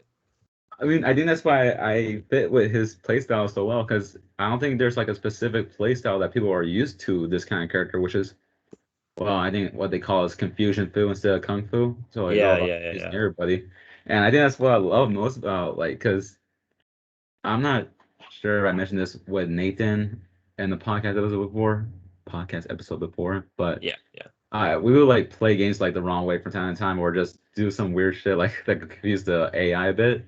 So of just to course. see, just to be able to have this character that can confuse enemies so damn much, especially when you got the ultimate ability ready. Like if I were like on top of a building, I see the enemy and you're trying to finish off an ally.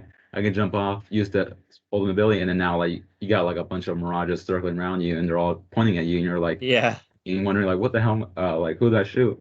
They're shooting wildly, and then I got the whole stream of bullets coming right at them, and that's Hmm. it. Win the game right there. Exactly, man. I mean, wow, we've been talking for a while about this. Holy shit. I know, like shoot, like for anyone that's like wanting to hear about the It, Fire Emblem Heroes thing, and then and the Monster Hunter talk as well. oh shit, you're right. We can save that if you want. I think the Fire Emblem Heroes thing is probably a bit more important, but Yeah, well, I still got plenty of good time, so no worries about that. but But I guess yeah, is I that think everything? Is that everything we got for Apex? well, unless you want to ask this one, I mean, answer this one question. Sure, yeah. I think about the melee thing. Like, do you think it's like a bit too overpowered, or do you think like they should probably nerf that just a tiny bit? Nerf what? Sorry, you cut out for a second. Oh shoot, when it like a melee hit, like do you think they Oh, should nerf that a tiny bit, or it's fine? nerfing the melee hit?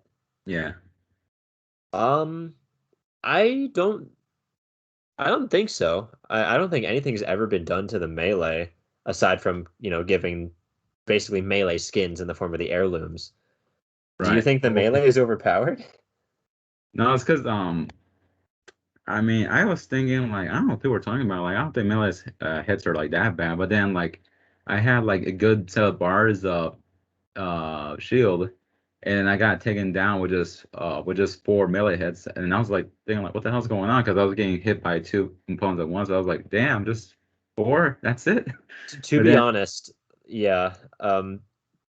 Now that you've said that you were being attacked by two different people, yeah, melee ganging up on someone with a gun with melee is honestly not as bad. Like it's not a hard thing to do, to be honest. Like the melee has a lot of tracking to it, so you'll like kind of fly towards the enemy you're trying to hit a bit.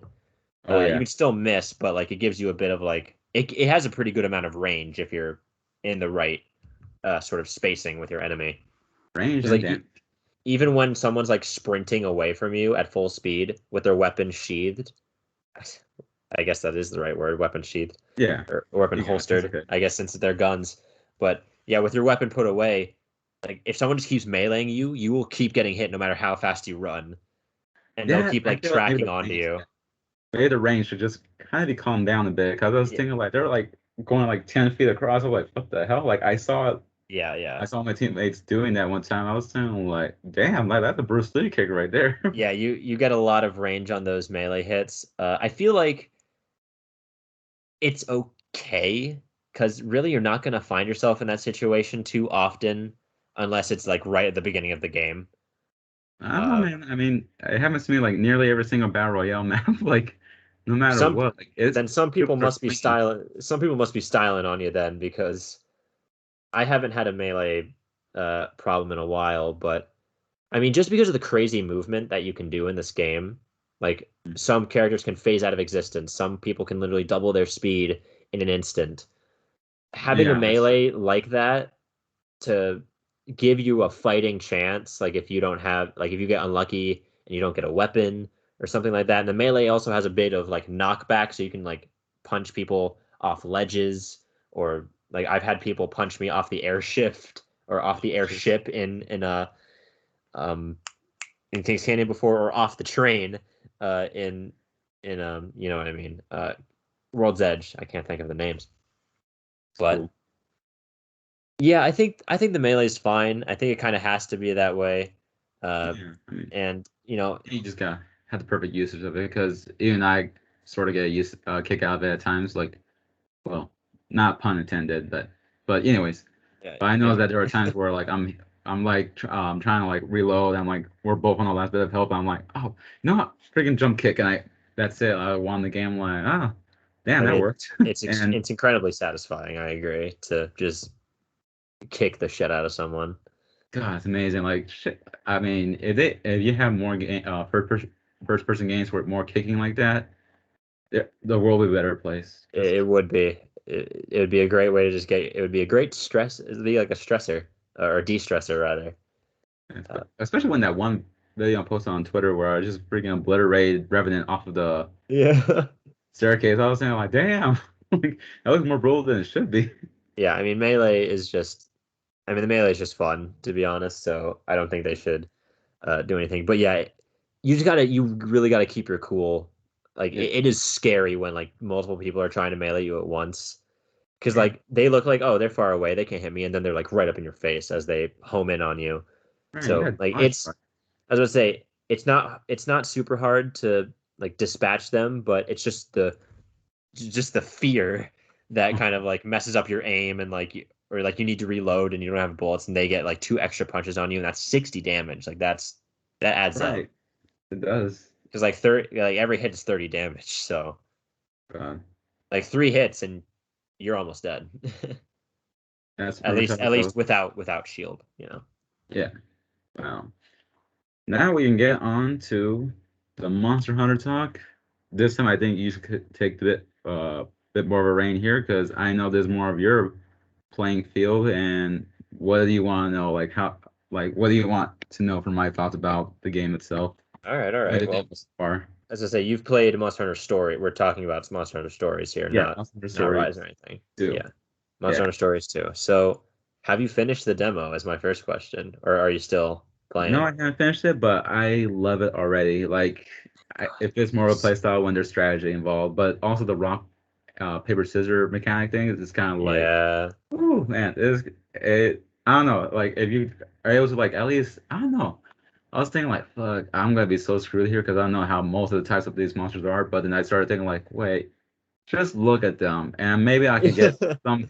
I could just look at them, just thinking like, wait, this looks. Let me try to think this out. Like, what would this creature look like it could do? And then you got those Velociraptor looking monsters that are like yeah. look speedy as hell. I'm like, okay, then I gotta go with something that goes against speedy. Then For you got this technical very attacks, yeah, strong looking monster. I'm like, okay, then speedy it is. Which I thought it was interesting that speedy would be being outpowered, but I was like, yeah, it makes sense because you're yeah. hitting them before they have the time to even like Wind up, amp up their attack.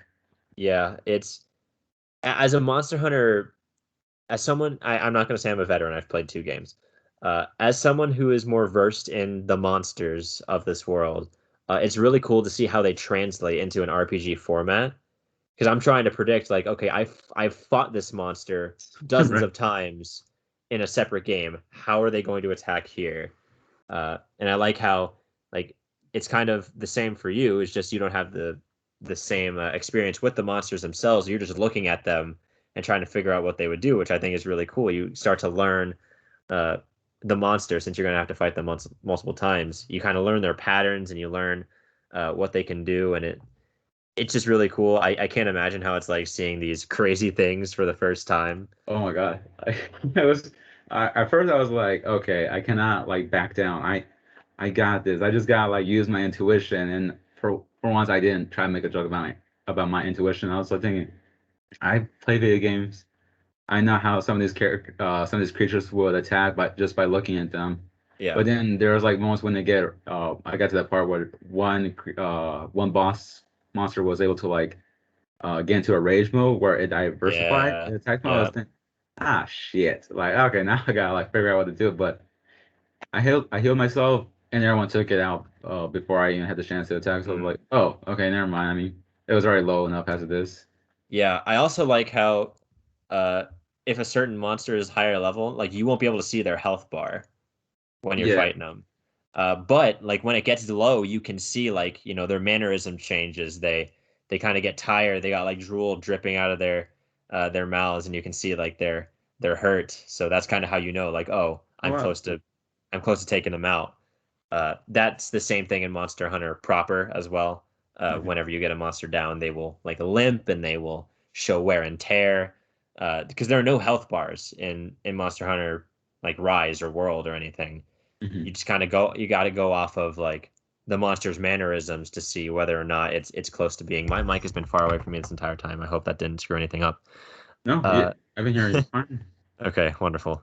But yeah, I'm really glad that you're liking. I don't know why, like the rock paper scissors mechanics that they have in this game is just it feels so satisfying to like play around, Mhm. because you have to determine okay if the monster whether the monster is targeting you, which target is attacking, what it's most likely going to attack with, and you also fight with both your character and your monster. And Right. you can have like I think that's cool too, where you have like, you have your weapons, like your great swords and your hammers and your bows with different types of damage, but then your Mhm. monster also specializes in different types of attacks that you can uh tell them to do, but only if you have enough meter, because if you don't, they'll just pick a random attack and do it. Uh, or not a random attack, basically what they have a pattern as well as the enemy monster does this too. So it's just kind of a balancing act of controlling your monster or like choosing which monster comes out. Mhm. No, because like the blue Velociraptor, the Velocidrome, they will pretty much always do speed attacks. So Yeah, that if makes you, sense. as I was say, if you want to have them do speed attacks without you having to tell them what to do and waste meter, you just bring out a Velocidrome. And I didn't know that you could have a party of six monsters like Pokemon style when I first I started saw this. that. I was But like, yeah, wait. you can just walk around with like six monsters in your pocket and fight, which is nuts. But also you can ride around on them in the overworld, which is so cool. That's satisfying as hell. Like just to be able to do that. Yeah, have you found any rare monsters? Have you found anything cool, or which monsters do you like the best using on your team so far? So far, they're still babies. They're all still children. Yeah, it's just mainly the blue one right now. That's my favorite because Yep, well, he is my Velocidrome. only one to still use. Yep. I'm sorry for anyone who's hearing these fireworks. God damn it. I was like, before you called me, I was like, man, the fireworks are going off, but they kind of stopped around here since it is 11:22 here.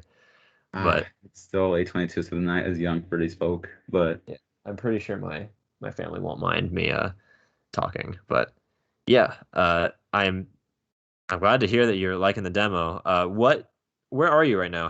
What's the last boss you remember fighting in the demo? I defeated this one very colorful monster like near a waterfall. A Yankoku. Yeah. Yankoku, there you go. Yeah, I think he's a technical monster. Uh, yeah, He basically, was. I don't know. I think in the first Monster Hunter Stories game on the DS, this could happen, but like you have a chance to find rare monster eggs that like you cannot use because you're too low of a level to use them. That makes Uh, sense. no, but that's only in the first one. I don't think that's how it Oh. works in this one. I think in this one, you have to have fought the species of monster for it to start showing up in monster dens as eggs. Oh. So like if you didn't fight that Yonkaku, you would just be getting Velocidromes, Bull Dromes, and the other monsters that you've already fought. But now that you have fought that Yonkaku, you can find its species eggs in the monster dens. That's interesting. I was That's gonna say, I've heard of that concept before. Huh. because that's what I was looking for. I'm going to all these gold monster dens trying to find like some ultra super rare monster. Right. I don't know if that's only the case in the demo though. Maybe that's a different case in the full game. Maybe you can find like an elder dragon straight off the bat. Oh, But God, imagine. yeah, I don't think I think it might be just a balancing change. In order to eliminate the frustration of like you go through all this trouble to get an egg and then you find out you can't use it for a while. That makes sense. I mean, I guess that's like a bit of a quality of life stuff right there. Just to make it at least a bit less painful for people who didn't want their party to be already be filled up with eggs that they just can't use. Yeah, Or I think you are getting cool. I think you're about halfway through. I think you have about two bosses left. Have you fought a poisonous monster yet? not yet, no. Okay, that's your next boss fight. Stock up on antidotes. I just spoiled the Oh, mechanic of the boss. I'm fine with that. I mean, that gave me a heads up for something that is very painful because poison is just the bane of my existence when it It's comes to video true. games. But yeah, Especially you hardcore. will. I think you have about two more bosses before you reach the end of the demo, Mhm. and then yeah, then that'll be it. But I'm really glad you're liking it. I'm really glad I convinced someone in this damn Discord to Dude, at least try the demo out. I was seeing you like you're like Kolby, join the damn game. I mean, play the damn game. It's free.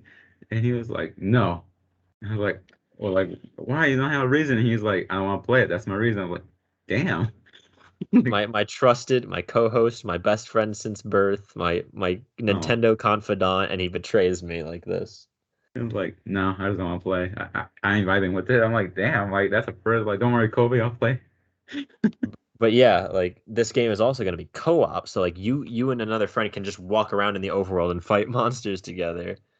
That's so badass. Like when you said that, I was thinking like, oh, that's pretty cool. But I was thinking about the other Monster Hunter games. I was thinking like, oh, I feel like I'm gonna be the useful type. But when I saw like how this game was played, I was Hmm. thinking like, never mind. I feel like I can be useful for this kind of thing. Yeah, basically, the other player would replace like you've been fighting with Kana and her monster as well.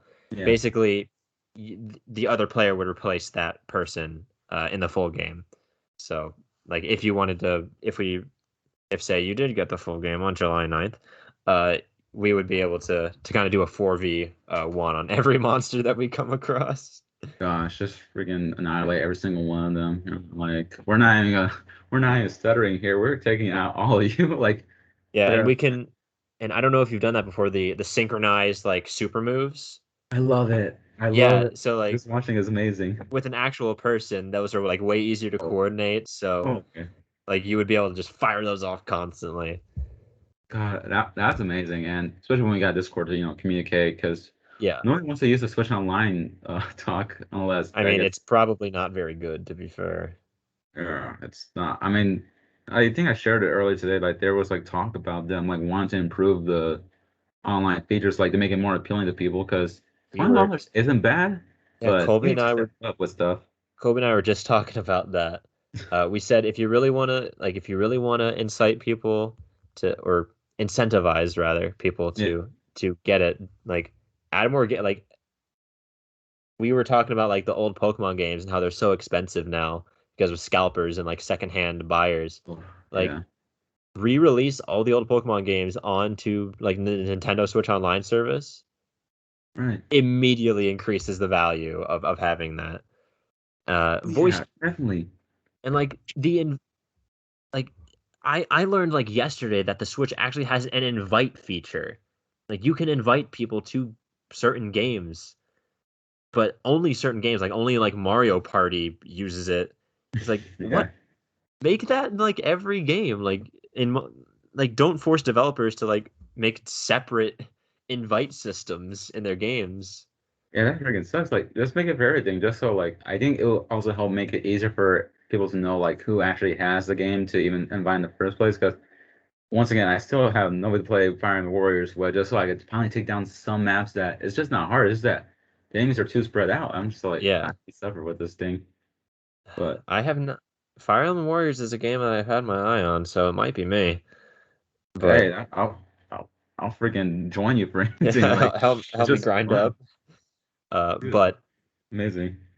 yeah, what was I gonna say?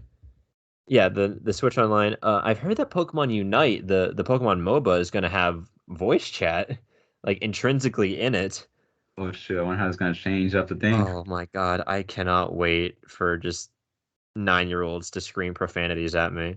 That's what I was exactly thinking. Like they're just throwing out racial slurs at you. Like, dude, just play the game. Like, this is not necessary. This is Pokemon. Calm Yeah, down. but yeah, I'm really glad that you're enjoying Monster Hunter stories too. Uh, I've I feel personally fulfilled that I actually got one person to play this demo. But yeah, I we're mean, really close. We are 4 days away from its release, so and honestly, I'll have payday on that day, and I've been doing pretty good. I'm gonna be working a second job soon. But I think I could hey, finish good the for game. you, man. Thank you. Like, yeah, I know we made. I'm not sure you saw the jokes, but like, oh, my name's Alejandro. You're hired. But I Oh didn't. God, I didn't hear any. I didn't even need to hear you're hired. You're just like, oh, just do this drug test. You're good. Like, see you on this day. I was like, oh, okay, cool. rad. That's Yeah. So awesome. I mean, until I get a better schedule for that second job, though, because right now, after this weekend, I'll be working every day, and that's not gonna be fun unless I have a better Holy shit. schedule. Yeah. So I mean, baby steps. Get the second job, then get like a better schedule. Yeah. But yeah, and I was like, hey, why not? I could treat myself with this game now because I'm gonna be making some good money for well, however long I keep the job until I go full time. But that's for later I news. I was about to say I don't want to force you into buying anything you don't want to. Finish the demo before you make your decision. Yeah, it's an But incentive if for you me. It's but if I you mean, do I buy feel the like this will game, be a better step in for me. just say Monster Hunter Stories 2 is or Monster Hunter Stories is kind of seen as like a good entry point into the Monster Hunter series. Oh, okay. Just as a whole, it's good at introducing new people into it because Monster Hunter proper is pretty is more difficult than Monster Hunter Stories 2 usually, or than Monster Hunter Stories in as a franchise. I don't But know, especially when you actually got to aim at what you're attacking at. yeah, So, especially with the real time combat. But if you do mm, get the full game, all your progress from the demo carries over, so that's also great. yeah, that would be nice instead of like, all right, this is gonna be All the way. right, time to redo everything. Yeah, but I think I was gonna say that's all I wanted to talk to you about the Monster Hunter Stories 2 demo. I'm just thrilled to hear that you liked it. So that's Oh a yeah, win in my book. it's like it's a one right there. Yeah, I was gonna say one in the Tyler column, Always good to have for a win. one tally in the wins column. But I guess now you had some juicy info on a game that indeed everyone in the Discord has at this point, right? Yeah, like I only show like a little bit of like just the refine thing. That's like available for everyone to see, like in Facebook. But now to talk about like all the stuff that I was able to find. All Yeah, right, sure. let me try to type it in. So And this oh, is here we go. this is Fire Emblem Heroes gossip straight from the Reddit threads and Facebook groups. Yeah, and may not be much, but hey, I just got show up for just got to talk about it because Hmm. I know there's like still some listeners that have been Fire Emblem Heroes fans, so I was saying, like, you know what, gotta give the little treats to them once in a while because Right at the 2 hour mark. I know like shit. Well, yeah, almost there. Yeah, yeah. And here we go. Well, a bunch of screenshots that I found pretty fun that we could talk about, like just when we're off the recording or whatever. Sure, sure, sure. But okay. So first off, I just want to say it ain't much because it's pretty much like everything we know about, this can be in the map, future map, like Pawns of Loki, limited hero battles. But then the new Hall of Form is gonna have, I'm not sure if you heard of this, but the future Hall of Form is gonna have Summer Ursula, Winter Seville, Winter Nino, and Winter Jafar. So that's like that's like one, at least one GHB. So if anyone wants that guy, there you go. That's Winter Jafar. But Yeah. for other units, one is like a freaking seasonal one, so very rare. Yes. And the other one, the other two are also seasonal ones, though again, very rare. Yes, yes. Um, unless they're probably coming back in some form of a banner, like oh, like they got this specific skill, and a lot of other units will have it. Yeah. There you go. Like you've been saving that one forma being. What is it? What's it? It's just a form. Formasol. Oh yeah, if you're saying that one forma soul, then there you go. You could try to use on one of those units. Personally, how do you feel about your forma so far? Like at least for the current one, like were you thinking about using your forma or not really? I don't have a Formasol. Oh shit, you're right. I joined after that whole thing. I don't have one. Uh, It I would take those orbs to do a 40 summon, dude. I, Please. I know. I mean, I could spend the $20 to like get that pack of like orbs and the Formasol, Right. but I've really been stretching that out because I don't know if I want to spend. That seems like just such a big amount of money for comparably little, but I don't know. I built up that one fallen Celica way back, a lot of forma Hall of Formas. I can't Hall of Forms ago. Yeah. And then I realized like, oh, I don't have a Forma Soul, and then I just lost all my morale. Oh yeah. That was such a heartbreaker right there. I was like, damn. Like I didn't know there was like a time limit on the forma. Wish honestly, Faye, like don't put time limits on those kind of things because I feel that should be something that should be accessed by any newcomer. Because I mean, some of those units that they would have like just for like a limited time to be free, those were some good map breakers for at least for like some of the earlier maps and some challenge maps. Yeah, I mean, I've been yeah, okay, that's right. Oh, it's not even $20. It's $30 Yeah, I for thought something was off. I was saying like, are they shaping it? Like, huh? That yeah, doesn't sound too yeah, bad now. yeah. Sorry, it's much more expensive, but yeah, All I right. really the only reason I do for like Hall of Forms anymore is to do the daily like rewards so that I can get the orbs from the daily path. Hmm. And then I'll try and go up to like Hall 20 to get all the orbs Yeah, that you get from completing the halls. But as far as the forma units to go, I really have no input because I I can't am get them. sorry. It's I don't know. okay. Maybe you decide to randomly do a 40 summons on one banner, then you're like, all right, now I can summon. Get I someone. feel like I can't do because I don't even know if I could do that again because I tried to do it on like the Knot and the Pala one Yeah, that was recently, but there was just not enough days for me, and I only got halfway before it went away. So yeah. I know. There's always gonna be next time for those kind of units, thankfully. But yeah, unless I devote myself to saving up orbs, which I don't really want to do, I just kind of spend it as soon as I get them because I have units I want to build and summon for. But again, it doesn't really bother me because I have the units that kind of can take on any map in the game at the moment because I got mhm. lucky with Fallen Edelgard. Yeah, So you did. So I think some of us did. It's really good to have at least one on your team. yeah, I mean the only threat is another Fallen Edelgard or a Byleth now. So, Yeah, but yeah. Anyway, I'll stop. I'll stop that's bringing cool. down the I mean, I'll I stop asked you. bringing down the mood with my zero Forma souls.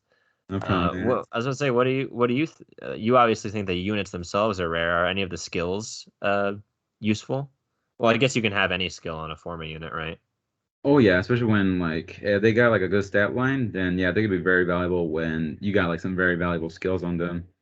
I mean, Yeah. personally, I just wanted to I think I just wanted to get like a either Summer Ursula or Winter Sophia because those two like I already have a normal Nino and her alternate, but then Winter Jafar he's GHB and Yeah. he's one of my favorite characters from Blazing Blade. Uh-huh. Fiery Blade or whatever new Wait, translation they decided to I put think it's out. blazing. It's blazing Yeah, or they keep binding blade, whatever. they keep changing it up like Burning Sword. I'm like, that's my feeling.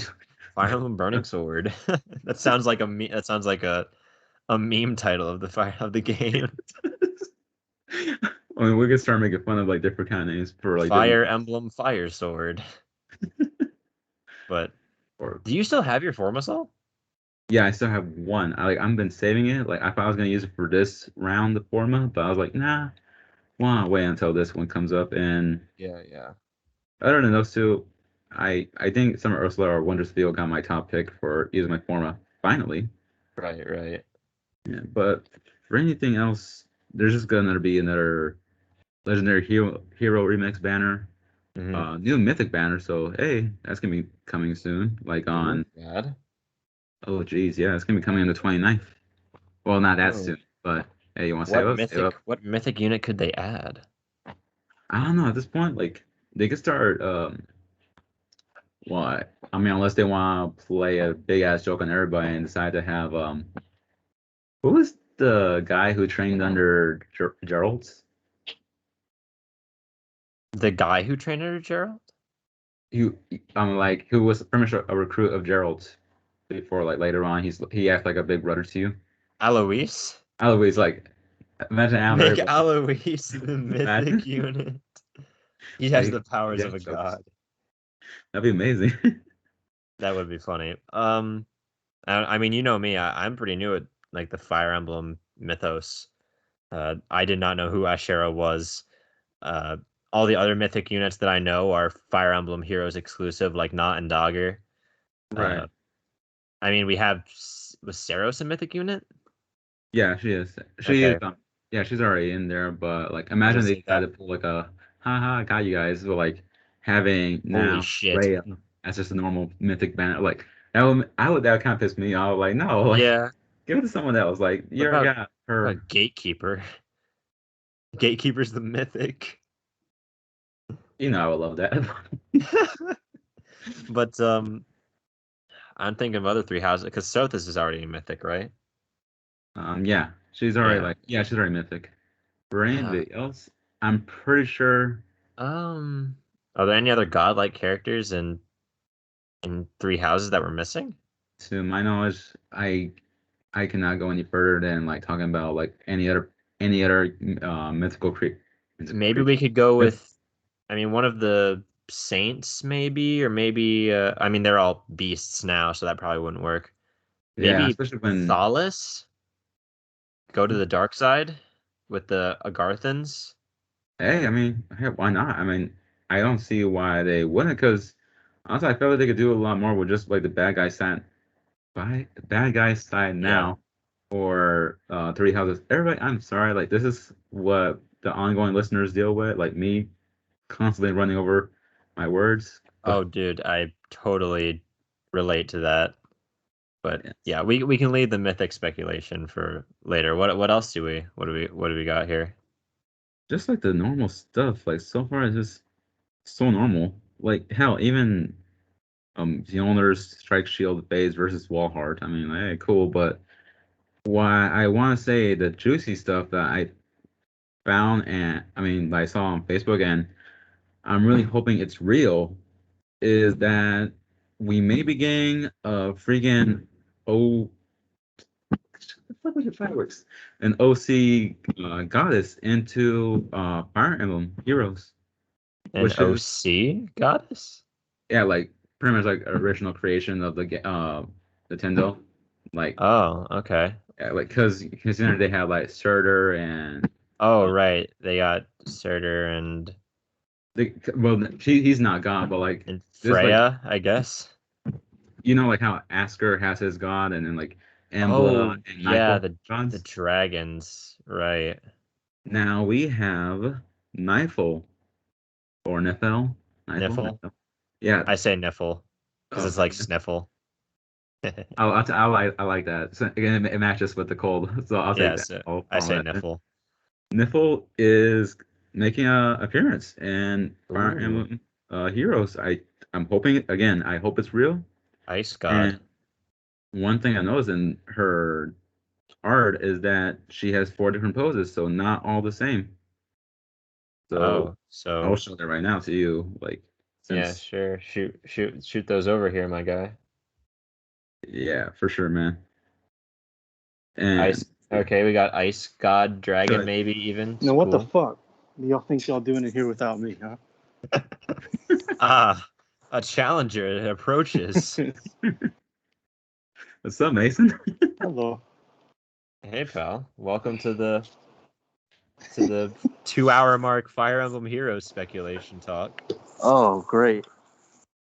Yeah, and it's pretty much right now we just went past like some of the normal Reddit data mine stuff, but right now I'm about to show Tyler the hopefully real new OC goddess Oh, that's yeah, coming to huh? the ice dragon chick. Yeah, Niffle. Yeah. God. Yeah, Is it a like I saw that. Niflheim? That would be sick. I don't know, but I'm putting it in the memes and game talk since like Tyler still haven't seen her. Oh, let me Here go. we go. Looks like a lolly. I'm not about it. A Wally? Wally? Lolly. Loli. Oh, Oh, Lily. kind of got those vibes, but at the same time, Oh, she's yeah, for very sure. old. She's probably a billion years old or something, but has the form of a child. Unfortunately, yeah. But I don't Normal. know, because No, I guess, Brock immediately starts fucking typing. of course, Jesus. it would. That would fuck.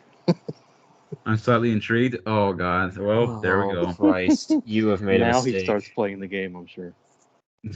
But Oh, and anyway. here's her badass sprite, though, which I actually found pretty cool. Yo, what?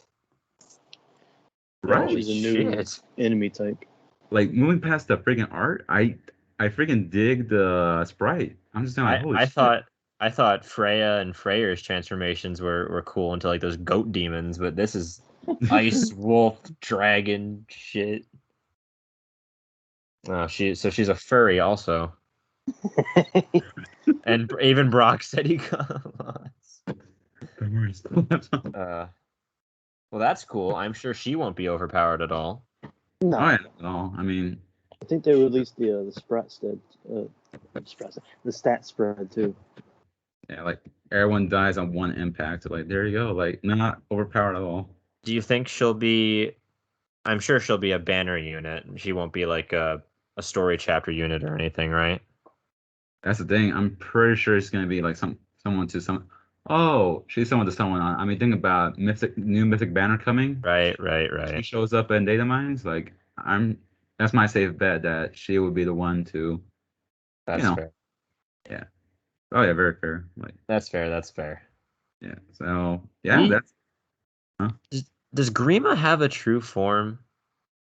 A big Not ass that I dragon. know of. He's a big ass dragon, so and he manifests through Robin, so he's already in the game. That's the only other like bad guy god I know in Fire Emblem, besides Ashera And Level 1. and Duma. Duma's there too. Her base, her BST is 167. Super boon of attack, speed, and defense. Super bane of HP. Her stat spread is 39 HP, 38 attack, 40 speed, 27 def, 23 res. 40 speed. Damn. 38 attack. That's without weapon. Oh, Man, it's 68. Like goddamn. Frostbite Jesus. breath grants speed plus 3 at start of combat. If unit's HP is above 25%, it's all stats minus 5 on foe during combat. And also after combat, if unit attacked, inflicts status preventing counterattacks on target and foes within 2 spaces of target through their next action. If foe's range equals 2, calculates damage using the lower foe stat per res. I can't wait to read the 5-page essays, weapon descriptions that'll be in Fae eventually. Yeah. Like there'll be a scroll bar on the text box eventually. Page 1 of 2. Page 1 of 2. Yeah. I love how Mason just jumps in and he's like already professor tactician right now. Enables Also- Kanto, inflicts panic. All stats minus 10 after combat. Prevents Oh, counterattacking. Can counterattack from any range. Oh, imagine. I mean, shit. Like, oh, there's the counter to Byleth. Like, okay, stop making so many counters. Okay, there's the counter for also every other unit in the game too. The power creep is real. It's getting there again. Like I thought we were kind of like finally past that, but no. Once you have fallen Edelgard, like, oh, here we are back again. We got Failguard, now we got Enlightened One Byleth.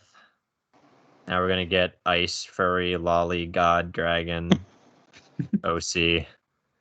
If they can make the voice sound mature, like actually mature, then okay, I feel a bit more better with the art. But if they make it sound a bit too light in tone, I'm just gonna like, okay, you guys kind of lost me there. I mean, how many dragon units in a game are like that?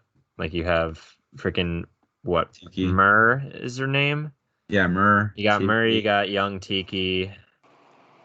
You got yeah, Faye. Nowie. Oh yeah, Yaoi, that's the one I was thinking Wait. of for the Anyway. This is probably a topic of conversation that we shouldn't stay on too long. No, I mean, you guys want, you could talk about like what the refines you guys are looking forward to. They're already out, by the way. Oh, I know. I just haven't updated because I'm recording. None of those weapons, none of those characters I use really.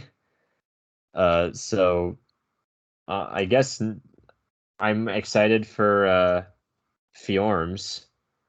I'm excited for hers too. I'm happy that she's getting more bit of a buff and it matches my kind of play style with her. Like I'm always gonna have her like a enemy phase. So like her having at least like a plus 4 to everything, like as long as her health is up, that's completely cool with me. And then just the fact that if a foe initiates combat, she gets plus defense, a plus 4 as well.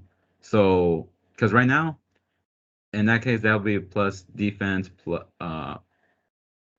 defense and res by 8, along with the seal that I have on her, which is plus 6. So that's like 14 right there, and that makes me really happy just to have that on her. And hey, I already got her merged at least 2 more times, so her defense are not that bad, and I'm happy about. How do you get merges for like story characters? It's kind of rare. Like you got like banners. Yeah, I think I saw the newest one on a banner. Except, Alphonse, Sharina, and Anna don't have any merges. You can't get any. which is Oh, But whack. the other ones are, I think, are all legendary, so you have to wait for them on a legendary banner. Yeah. That sucks. I'm Also, happy. Go on. no, yep. Go ahead. My questions for later. Well, I'm just happy also with Goonstress, Refine as well, because honestly, she's been kicking ass and ether rates now. I'm just saying, like, damn, like, I don't know how they. I mean, I'm like curious of like how this such the little skills update can make such a huge difference in her like one hit killing everybody now. So I'm happy Yeah. with She gets stronger the weaker you are. that. Isn't that like how life works? I wish it was how life works. I have a question for both of you, though. I'm Oh. kidding, by the way. But for this new harmonic unit, is there a reason they put those two together? Like, it seems like it kind of came out of nowhere. Plumeria and Kata. It came out of nowhere for me. I don't get it. Like, is there a reason Reds. for I that? don't fucking know. Reds. Fair. I don't No, know. I'm like, is there some story that I missed? Like, what? mm-mm. I mean, your knowledge is good as mine because I was thinking like that's the two most random matchups I ever seen. Like the May with Summer Marth. I was thinking like Lucina, yeah. yeah. Oh wait, yeah. I mean everybody Well, knows. yeah, I know what you're talking about.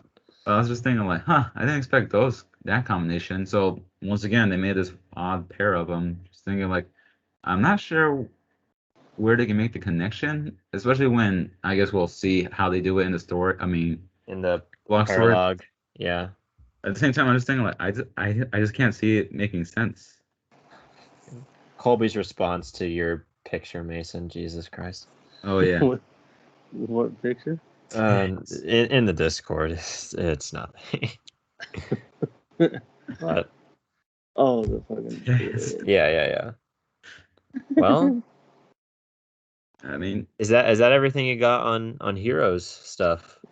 well, other than that, like, I'm just glad that, and though his, I'm not gonna lie, his refine ain't much, but I'm just happy that. Well, Dorcas. I'm trying to make sure I'm not Dorcas, Doofus. Yeah, Dorcas. Like he's getting Yeah. his refine. He's one of my favorite X units in Blazing Blade, and it's kind of cool to see Springcatcher get refine as well. Even though I know I'm not gonna use her that much, especially since I already got my other units and I'm already good with them. Right. Imagine having this entire summer banner with all these OCs and trying to put all these crazy skills on units, and then having Ogma the demote being the best unit on that entire banner. Right? Which one is the free? Is it Ogma or Norn? It's Norn. Norn. Ah, okay. Yeah, that makes sense. Dude, like freaking Alma glowed up. Like Alma got a serious glow up with his like alts. I'm just saying, like, wait, how did this guy? He went from like oddly muscular, like his muscles are all over the place. I'm not gonna lie, in his original art, It but just like, looks weird. Yo, wait a minute. Ogma's voiced by Travis Willingham. That's fucking sick. Who does he voice? I just know him from Critical Role. Oh. So I just he's like one of the few voice actors I actually know by name. So Oh, that's cool. pretty much every cast member of Critical Role is in this game at some point. Like Damn. Matt Mercer is Kron.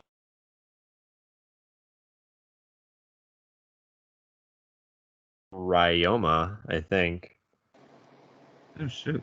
And then Marisha Ray is Obero. And then Travis is Ogma. That's cool. I loved in the I loved in the summer unit trailer. Ogma was just like, I have no idea what I'm doing here. Just like Navarre and the ninja festival thing. You're like, I don't know, I'm just here to kick ass. This fucking sucks. I'm not even using a sword this time. Oh, I got your Navarre again in Voting Gauntlet. I didn't get him killed immediately this time. Yes. You're like, what? I still remember that action. Damn. I'm sorry. It was a fallen Dimitri. I forgot he could move one more space when he starts to move, and then he just fucking destroyed me. I was like, oh, get fucked. Oh shit. No. Well, I think that was an eventful Heroes discussion. Is that all the insider knowledge you got?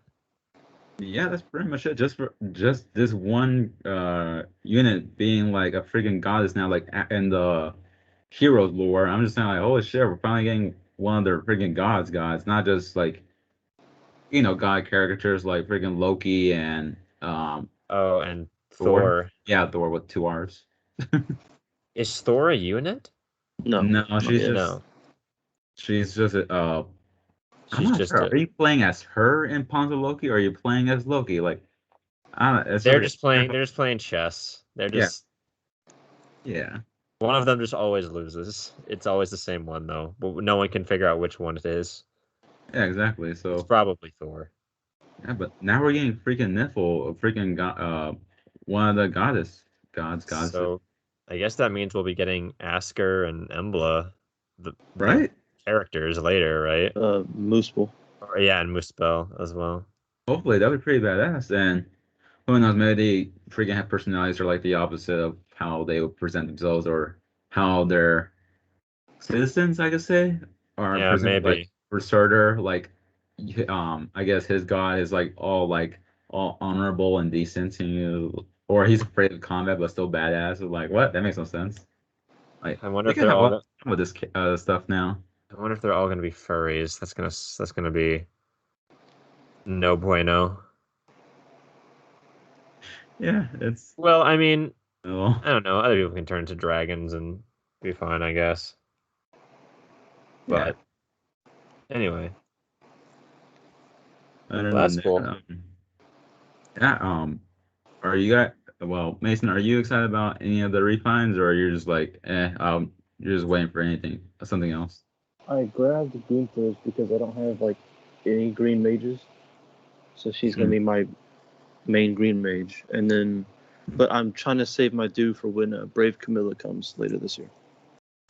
Oh, okay, nice. The third Braves are getting refines. So that's Brave Alm, Brave Elliewood, Brave Micaiah, and Brave Camilla. Wait, Yeah. I have Brave Alm. I can actually use that. They'll be getting. It's either the next group or the group after next is their refines. Shit, maybe I should save up gems for Brave Alm for It'll be merges, because I assume he'll come on a banner when his refine comes out, right? They usually do that, yeah. Okay. He was like, I think he was one of the first. He was the one of the pick your 5 stars that I picked. So maybe it's time to break him out again. Wait, bust out the sword one more Plus, time. He's actually the only Brave from that banner I haven't gotten yet. Oh shit. I haven't gotten him either. So hey, I good luck never, to you. I didn't have a healer back when I first started the game, obviously. So, whenever he just damaged himself so fucking much, Oh gosh. he just kept dying because I'm like, I can't heal him, but I need to use him to do damage. But yeah, that's about all I can contribute on heroes. I'm still a little nooblet, so All good. That's what we're here for. I was about to say I feel in the presence of of the council of heroes. You should see this group that this Discord group I'm a part of. They make me look like an idiot. like Oh, they're not mean or anything, but like their intelligence is like fucking so much higher than mine. their IQ, they have Among Us IQ. They're who I've been learning from since I downloaded the game. Oh boy, I I feel like I've only just scratched the surface of this damn game. It's scary, just like the amount of knowledge people could have. But Oh, yeah, by the way, Mhm. I did 2 more summons on the legendary banner, and now I'm up to 10%. Holy Oh, shit! I feel so bad, dude. Oh my I'm god, hurting. that's down horrendous. You're like you We don't won't have half of it. we won't get TT orbs in time for the banner. TT happens the day after, so that's great. Yeah, We I gotta got go towards me trying to get a plus 10 Ogma. I got I want to get 10 Ogmas. what was I gonna Or say? 11, I should say. Yeah. I don't think I'm just trying to get my first. I'm trying to get my first plus 10. Oh, I need to That's summon on. frustrating. For that day. I'm at +7 for my Crom. No, So not that bad. You'll just get gonna- there really quickly. You'll have I'm your just gonna first +10 before I had my first +10. I'm just gonna summon on red for the rest of my life. Literally, my box is just filled with reds. It's kind of bad. Dude, I can't wait for your first +10 because that's a different moment when you realize like, oh shit, like even the color changes on like their number or merge. Yeah, That's a It's cool crazy. moment. That's a Gen 1 unit, I'm pretty sure. I believe it is. If my research has not lied to me. I think the second character I have the most copies of right now that I've saved for some reason is Solel. Or Yeah. Solil. That's I've Leo. got someone that made her really good too. Yeah, I don't know why I kept her around. I don't even think she had any skills that I was looking for. I'm like, oh, she got the fire sweep sword, so that's kind of neat. So she might be my next one that isn't a Grail unit that I'm going for +10. Who is your first Grail unit you're wanting? Well, currently I have both my Sonya Blue Mage, the Blue Mage Sonya at +4, and I have Dancer Eldigan? I have Dancer Eldigan at +4. I approve of Dancer Eldigan. I know so you're the much. reason that I kind of went into him. I'm like, I saw yours like 60 attack Dancer fucking Eldigan. I'm like, oh, maybe I should grab that one. I wish I knew about this all before I did Grails at the beginning of the game where they gave you like a bunch. Because give you I 200. summoned like 3 different units with my Grails instead of like focusing on one. Yeah. So I did that too. I grabbed Navarre and then I grabbed Black Knight. ooh, that's pretty Even badass though. I haven't used Black Knight since. That's fair. I feel like I it becomes a grabbed- situation over time. Like it's more like collecting than actually playing with. Yeah, a lot of people just collect on this game. Also, it kind of came as a shock to me when I looked in the Grail units and I saw like fucking Nemesis in there. Yeah. I'm like, what? And he's Why? not great. They sort of like made him a little bit weak in that in this game. I was like, oh well, kind of. I That's guess it kind of makes sense anticlimactic. because his skills are a bit way too much like the game, the main game version of him. Like him being like very powerful when he has his allies with him. I see. Like honestly, if he hadn't been in the game yet, I would say he would be in the running for like a mythic. Right. But nope. He's in the garbage can. Yeah. But anyway, there's like something I guess I just want to bring up before like I guess asking you guys this one last thing like since you were here, Mason, but there's something that I just saw like Max Middleman. He's one of the voice actors for Fire Emblem Three Houses. yeah. But here's a random message that he showed up on. I mean, he posted on his Twitter, and it was like I guess a message that someone was messaging him with that he got on Instagram. Here it is. Hey Max, your TikToks caught my eye, and I was curious because I myself do a multitude of voices. I live in the so and so. Not a great way to be noticed. All my friends love my voice acting and joke how I should be a voice actor. I would love to show you a couple of voices I can do so you can see my range. Honestly, even to just connect would be great. Even if you don't have the time or will to listen, I would appreciate my guidance. I hope I'm not asking for too much. Best, Austin. And then Interesting. 5 a.m. Fuck you, Dan. I was like, what? And I wish there was a time. I mean, I wish he posted the time on like before the message because if it was like 4:59 Then a.m. to 5. 5 a.m. like just 1 minute past. I was like, fuck you, Dan. I was like, dude, like, why get mad at someone who's most likely not up during that time or different times? I was like, that was a bit unnecessary. But Bro, then, that's why I don't want to be famous, man. Like that's just like I feel like I would manage, but like that just wears you down. Like he probably gets shitty messages like that all the time. well, he did tweeted, thanks, Austin. See you soon in voice acting. That'd be so awkward. Like you actually got a chance somewhere, and then like freaking Max Melman show up, and you're like, oh shit, this is the guy I said fuck you to. Yeah, exactly. As I say, they probably, I assume, like a lot of voice actors in the industry actually probably know each other, especially Nintendo. Like they move their voice actors around a lot, and they're in a lot of different things. So I'm sure they talk about all that stuff Oh and yeah, they who lots. to look out for. I don't blame them. So Some crazy yeah, people up there. Oh, and I talk, how did Kobe take the news when he saw that Sephiroth and Ganondorf overwon Kazuya in that poll? um when Sephiroth was over Kazuya, you mean? Sephiroth and Ganondorf both um got the winning vote against Uh Kazuya. Like they both won. Like it was like perfectly timed. no, I Saying mean like he's a huge Sephiroth dude, so he was hoping for Sephiroth to win. Uh, I assume, like he literally tweeted out like, "Oh, Sephiroth can't lose in any Final Fantasy VII timeline," and then you did the Kingdom Hearts reverse card on him.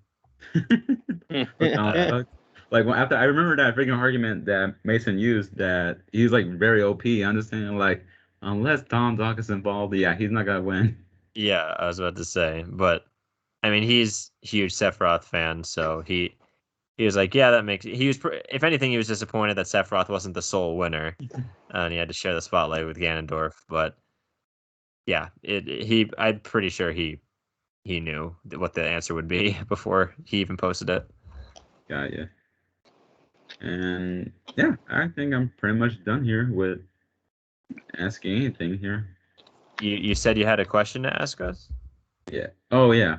There's that last question, but I don't know. I was looking through allies voices when they're on the home screen or drone screen. Uh, I decided to be clever with that, but I get it. I just wanted to be. But I just want because Chris no New Year Azura asked like, do you remember the first unit you summoned in the new year? I was saying like, nope. But then it just got me thinking like, what if I just decided to try to make it a challenge or hashtag whatever like when the new year comes like it could First be called like summon. an New Year Azura challenge where whichever unit you summon like the first unit you summon for the year that's gonna be the unit that you want that you gotta build or at Well, least plus 10. What if you summon the unit who is your 10th unit for a merge? I know then you win the that's why challenge. the rules right there like you win. No, that's why I will add in just a rule like can't be a unit that you've already plus 10, but also doesn't have to be a unit that is like a New. season because I'm not a monster like that. Yeah. Hey, Alas. I'd be down. I like I said, I would need some projects after Crom is done. So, And you get Reese, Rise. Please. oh God, Reese. I hope so. I have a bunch of merges lined up for him. Oh, perfect. I've been keeping him. I'm like, one day I'm gonna have to use this guy. He's got solid res, but don't expect him to kill anything. I don't expect any healers past the last two that we've gotten to really kill anything. What was that? Young Larachel and the summer duo unit, Hilda? Hilda. Yeah, those two are just powerhouses, even though they're just healers. Brave Brave, and Brave Veronica is very solid Oh, and still one of the best in the game. I have her too. Yeah. yeah, There's, I Brave think it Camilla. was New Year Layarm, whatever her name is. She has, I think, the highest attack for a healer, but I don't Holy know shit! for the Really? new units. She Wow. has like, I want to say maybe 50. I don't know. I'm probably making this shit up, but she's got great defense. And then New Year, not fucking Brave Camilla doubles a lot. There you go. Right. And her attack does gravity, so it reduces their movement to 1. Whoa. And don't forget Sarah. Like she has. If you have like boon on her attack, then that's 58 attack right there, and that's without. Jenny. Huh? And Oh yeah, Jenny.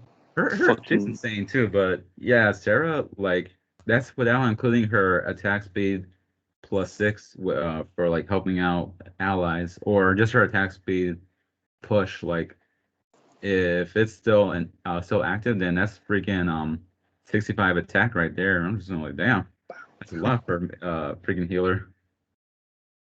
Right. I don't know. All of my healers are unmerged, so they really don't take it too well. There's also Mercedes, who's easily available in the solid brawl healer. I don't know why. I've saved up a lot of copies of Lena, but I don't think she's anything crazy. Ooh. But oh, she's got gravity. That's cool. Anyway, but what's funny is that I know Tempest Trials is coming up, and Yes. that free it was that banner today with Kata on it, and I actually summoned a 5-star Kata on my free summon. So Hey, nice. I'll at least have a bonus unit that'll get me to the free Norn faster, so then I can just put her on the team instead. Sounds good. And yeah, I'm just thinking maybe I should at least merge up Norn at least once, just so like she give it at least better. Because right now she's pretty good. Her defense is her boon, so she's 37 defense, but her HP is her bane, so I'm not that bothered by it. Other than Right. that, I feel like maybe one more merge would like help out at least for her attack to be 45, hopefully. I think my Norn is unmerged, but I have like 5 copies of her in 4-star Oh, yeah, that's good. That's always Nice. that I can't use because I don't have feathers. Feels great. Apparently this TT is supposed to be part of like a series or something, because there's like, I don't know, there's some info about it that I had to check up on. good. Yeah, and I just gotta ask, like, was there anything you guys want to like touch on like last before this episode ends? Nothing here. We're pushing 3 hours, so I'm good. It's What about you, also Mason? technically the next day since we started recording this for Holy me. shit. So yeah, it's midnight over here. So Gamer. I'm good. Okay. How about you, Mason? Anything, or you're good too? Voting Gauntlet's pissed me off and let me down. Who? Voting Gauntlet has let me down. Dude, same Yeah, here. Multiple my times. my my day 1 team didn't make it either. My day 2 team didn't make it either. My day 1 and day 2 teams did not make it. I was on Arenas, who lost, and then I was on Paula, who lost. Now I'm on Farina. As I say, I was on Paula, who won and then lost, and now I am on. Who am I on? I'm on Farina as well. So Yeah. let's go. Hang on. Also, we're losing. Oh, I'm on Farina. Damn it. Yes. But we have all day tomorrow. The so. Alliance. Yeah, I'm gonna just attack right now. Or should I keep it? I'll wait 2 more hours. I'll go to sleep for like 5 fucking minutes at this point, and then I'll wake up once my things are recharged. I have like 1,000 banners that I can, or about 1,000 flags that I can throw into that thing. Yeah. It's gonna be quite the day just to get between this right now. Holy shit! Wow, that's a pretty strong Sita. But all right, then we can close this out.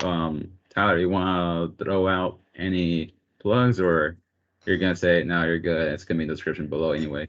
I mean, it'll probably be this isn't usually my job, so I don't normally do it. This is usually Colby's forte. But yeah, Colby and I from the Switch It Up podcast just finished up our first of our 3 sort of build up episodes to our 100th episode, which is coming in 2 weeks.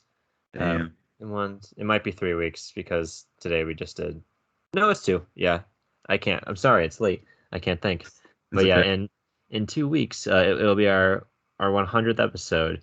So we're doing a countdown of our top 15 games of all time, and today we did our 15 through 11. So it was a really good episode. We really had no other content besides like we talked about gotcha games in the beginning, and then we went immediately into that. There was no news at all on the Nintendo front. But yeah, if any of you guys are interested in that, you can go check it out. I'm sure it'll be in the description or something like that.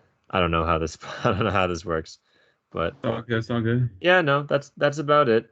Thank you guys so much for having me on. Talking for hours about games that I love. No problem. It's been pretty fun. And yeah, just thank you for saying yes to joining in. Oh, of course, anytime. This is only our third recording session ever of me being on your podcast. So That's uh, true. I was realizing like first was the draft, second was the Fire Emblem episode, and now we're here. So There sorry you for are. not being back for so long, but That's all uh, good. yeah, I was about to say thanks for having me gush about Apex, and then thanks for having me talk gibberish about the limited knowledge I know about Heroes. It's always good fun with you guys. All good. And yeah, this was Tyler from the Switch It Up podcast. And yeah, I'll be having the description below. Mason, want to throw out anything or you're good? Nah, I'm good. Yeah, thank All you right. for joining us, Mason, for the last 30 to Yeah. 20 minutes. Are you recording without me? It was a very dramatic entrance. It was actually pretty good. It was pretty good. But yeah, to everyone, newcomers, thank you for giving this podcast a chance. Yes, this episodes are usually almost this long, but this is way beyond the normal. um, for anyone that's still coming back every single time, thank you for keeping up with supporting this show. Thank you so much for everything can be a bit hectic at times, but yes, thank you. We appreciate it. And yeah, happy belated 4th of July to everybody, or happy whatever you all celebrate. Because I know we got different listeners from different countries, so that's always pretty cool to think about.